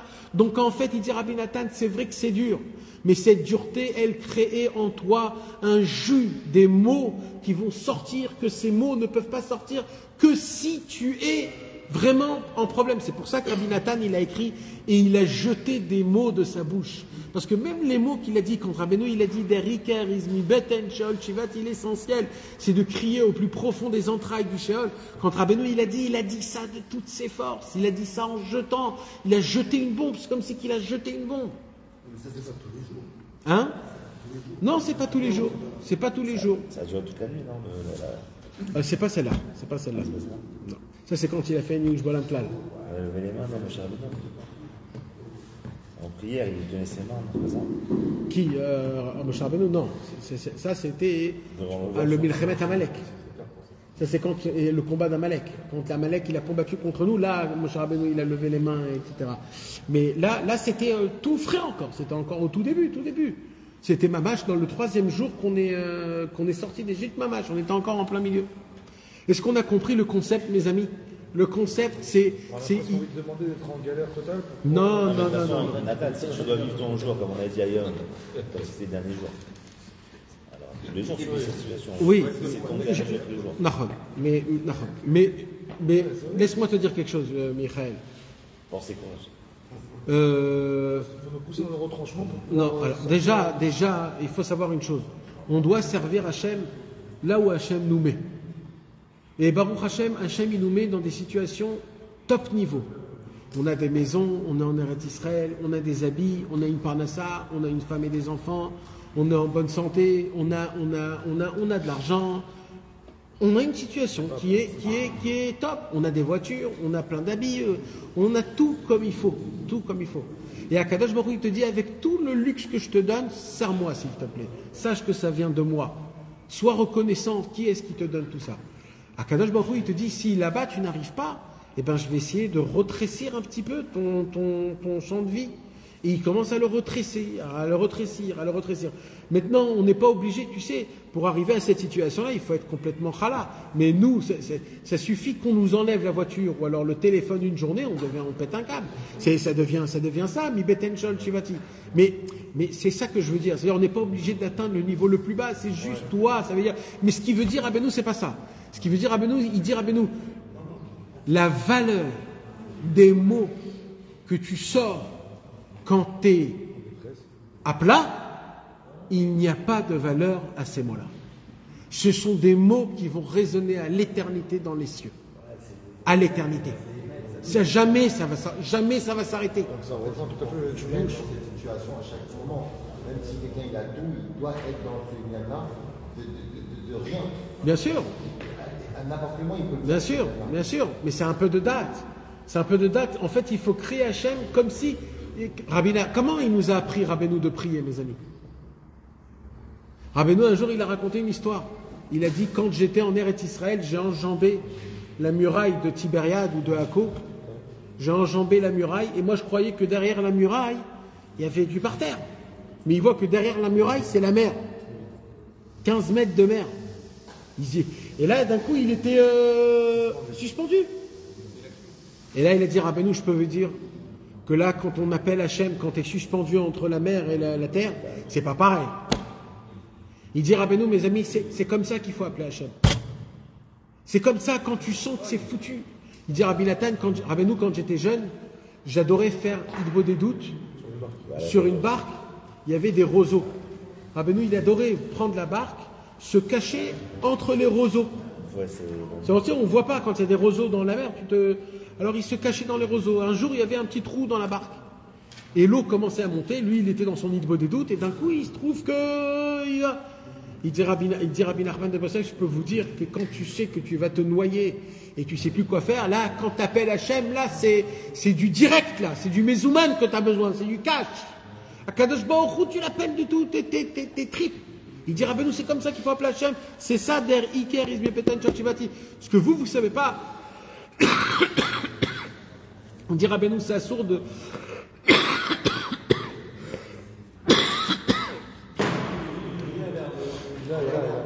Il dit Rabbeinu, c'est assourd de fauter, c'est assourd de tomber, c'est assourd de désespérer, c'est assourd de baisser les bras, c'est assourd d'être triste. Il dit Rabbeinu, mais si vous êtes tombé là-bas, si vous êtes arrivé là-bas, sachez mes amis que même là-bas on peut servir Hachem et c'est pas un Bedi Avad, c'est pas c'est pas un après-coup. Il dit Rabbi Nathan, il y a des pierres précieuses quand un homme il est dans la faute, quand un homme il est éloigné, quand un homme il est dans le plus bas, il y a des pierres précieuses que c'est que là-bas qu'on peut les découvrir. Et ces pierres précieuses-là, ce sont les mots, les phrases, les paroles, comment tu vas parler à Hachem, comment tu vas le demander, c'est ça, et ça vaut tout. Je voudrais, mes amis, vous lire une lettre de Rabbi Nathan, une lettre qui parle, mamash, de cette sira du Sichot Hara. Mamash, une petite lettre, pas beaucoup. C'est la lettre numéro 67, Samer Zain, dans le Halim les Troufa. Baruch Hashem, Yom He, Tetzave, Tafkuf Tzadik Bet. Là, on parle en 1912. Oh non, en 1812, pardon.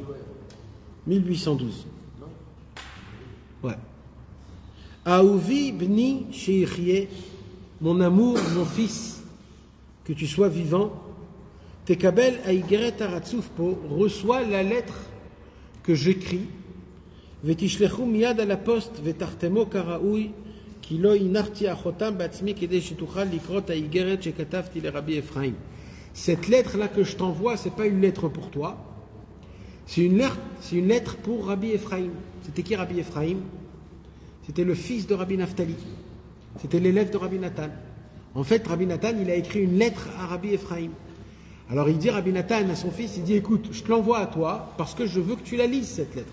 Parce que cette lettre, elle est très importante. Mais dès que tu termines la lettre, tu l'envoies à Rabbi Ephraim. Ça veut dire Rabbi Nathan, il dit au lieu d'écrire 2 fois la même lettre, je te l'envoie d'abord à toi et après toi tu l'envoies à Rabbi Ephraim. Car cette lettre, c'est une lettre qui est très importante. Je veux que tu la lises, je veux que tu l'imprègnes en toi. Qui colle Dibour, écoutez mes amis, ça c'est voilà, ça c'est des mots qui sont. Il faut prendre mamash avec la pincette les mots qu'il emploie là. Qui colle Dibour, chez Hachem Itbarach, Sholer, Tachat Kol Moussi, car toutes les phrases et toutes les paroles que Hakadosh Baruch Hu il envoie dans ma plume que j'écris, Be'inyanenu, dans notre sujet que je parle de Inyan de Rabbeinu, ou Nitzrach Me'od l'école Echad Ve'echad. Tout le monde a besoin de ces paroles-là. Ce que Hakadosh Baruch Hu il m'envoie à écrire dans ma plume, ce sont des paroles que tout le monde, il est obligé d'entendre et de comprendre ces mots-là. C'est pas si tu veux, c'est vital, c'est très important. Il dit. Ki bevadai, car c'est certain, tsarir kol echad lekayem, que chacun il a le devoir d'appliquer ce que notre maître Rabbi Nachman de Breslev nous a ordonné, de toujours se renforcer. Les chazek, katzmo, tamid. Rabbi Nachman de Breslev nous a ordonné, mes élèves, mes frères juifs, je vous ordonne, ne soyez pas du marshmallow, du chamallow. Vous devez toujours vous renforcer, ne vous laissez pas tomber, ne vous laissez pas aplatir, renforcez-vous. Ve'amar beferouche, et Rabbi Nachman a dit de manière très claire, chez Haïkar, que l'essentiel, ou mi beten sheol shivati, l'essentiel, c'est de toujours crier du plus profond des entrailles du sheol. Il dit Rabbi Nathan, Vekol echad nofel bedato. Pourquoi Rabbeinu il a dit cette phrase? Parce que chacun de nous tous, on a une toute petite voix dans notre tête, on se on se dit, Kolkar achinidmelo keilo alav lo neemar zot. Et tout le monde, il est sûr que ce que Rabbeinu il a dit, l'essentiel c'est de prier même si tu te sens au plus bas. Il dit, chacun on se dit, c'est pas sur moi que ça a été dit. Rabbeinu il parlait pas de moi. Et Rabbeinu il connaissait les discothèques, il connaissait pas les discothèques. Il connaît l'héroïne et le cristal et les drogues. Il connaissait pas à l'époque tout ça. Alors des gens qui tombent dans des choses comme ça. Ça se peut pas que Rabbeinu il parlait de eux, ça se peut pas. Les fautes qu'aujourd'hui on fait, c'était pas les fautes qu'à l'époque on faisait. La façon de fauter aujourd'hui avec l'internet, voyager en Chine, en truc, tu peux te perdre en espace de 5 minutes. C'est sûr que quand Rabbeinu il a dit que Kadosh Baruch Hu il m'écoute, même le plus sale, il parlait pas d'un sale comme moi, il parlait pas de quelqu'un qui est. Mais moi je suis plus en bas du Sheol Tartit, moi je suis le Sheol pour moi c'est le Gan Eden. C'est comme ça qu'on se dit. Keilu yarad yoter mi beten sheol chas v'shalom. On croit tous comme si qu'on est descendu plus bas que le sheol. Ou keilu, et on croit aussi, dit Rabbi Nathan, en bekochol itzokod, on croit qu'on n'a plus la force d'appeler Hachem. On n'a plus la force de crier. Là on parle de crier, frérot. Parce que qu'est-ce qu'ils ont fait, le peuple juif, dans notre paracha de la semaine? Toute la nuit, ils ont crié pour que la mer, elle s'ouvre. Toute la nuit, ils ont crié, pas prié, crié. Et ils ont crié parce qu'il y a des moments où tu dois dire « Aïe, Hachem, aïe, aïe, ça me fait mal, aïe, ça me fait mal, ce monde, il me fait mal. Il me brûle, ça me brûle, aïe, aïe, aïe. » On doit crier, on doit crier. Mais crier à l'aide ou crier de j'ai mal? J'ai mal, à l'aide, ce que tu ressens, Béhémet, ce que tu Béhémet, aïe, aïe.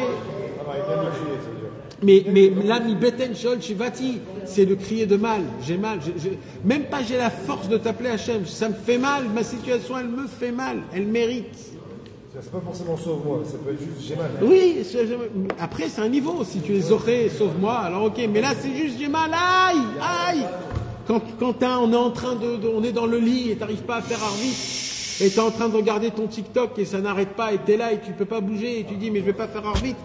Tu lèves les yeux au ciel, tu dis aïe Hachem, aïe, aïe, aïe, aïe, ça me fait mal ce téléphone, ça me fait mal, hein? Ouais! On doit tous te dire, c'est quelque chose qu'on doit se réveiller.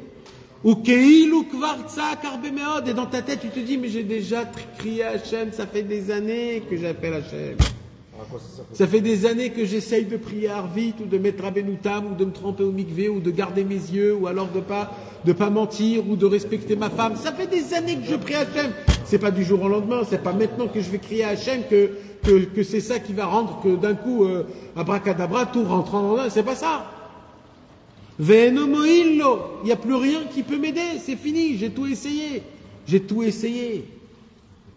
Il y a encore plein de phrases comme ça qu'on se le dit dans notre cerveau. À quoi ça sert? Je connais déjà, je suis déjà passé par là, j'ai vu tous mes copains et moi je suis fatigué et je n'arrive plus.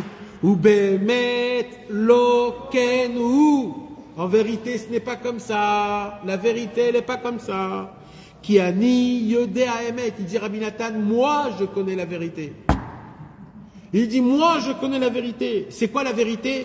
Chez où Zichrono Livracha, que Rabbi Nachman, la vérité c'est quoi? C'est que Rabbi Nachman, qui ven bechol dvarav, que quand Rabbi Nachman il a dit que l'essentiel c'est de crier au plus profond des entrailles du Sheol, qui ven bechol dvarav gamalecha beferush. Rabbi Nachman, même que toi tu ne l'as jamais vu, il t'a vu et il te parlait à toi spécifiquement.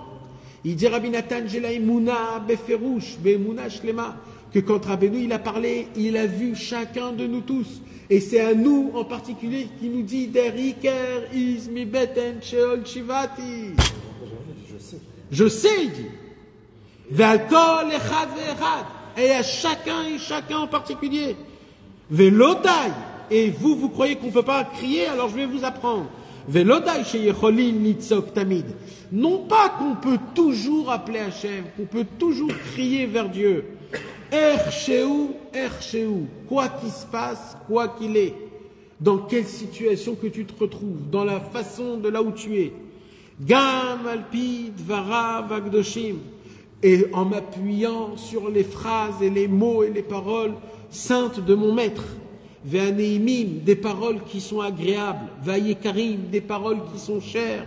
Ve'aniflaim, des paroles qui sont merveilleuses. Ve'atmimim, des paroles qui sont simples. Betachlit amitat amkut atmimut, la simplicité dans le but de la plus grande simplicité qui puisse exister. Behemet, et en vérité, yecholim gam esameach atzmo becholet, c'est non pas qu'on peut appeler Hachem, on peut demander à Hachem qu'il intervient dans ma vie, mais on peut être aussi besimcha. On peut aussi être besimcha dans l'endroit le plus bas. Bechol et, à chaque moment, à chaque instant de ta vie, même le plus dur, c'est juste un choix de vie.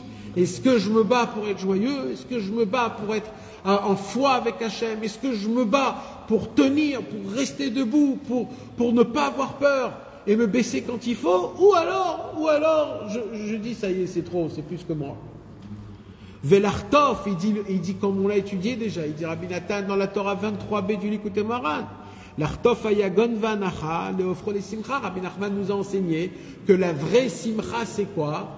C'est dafka quand tu es dans l'étroitesse et que quand tu es dans la tristesse, quand tu es dans la mélancolie, quand tu es dans les endroits les plus que tu t'efforces à être joyeux, c'est que ça la vraie joie. On l'a étudié il n'y a pas longtemps, que toutes les joies de base ils viennent d'une tristesse, parce que la vraie joie, son départ, c'est d'abord une tristesse. Donc il dit Rabbeinu, donc je suis ma'amin, que même la situation la plus catastrophique, c'est un libre choix, c'est un choix qu'on fait de vie, de quand bien même d'être joyeux.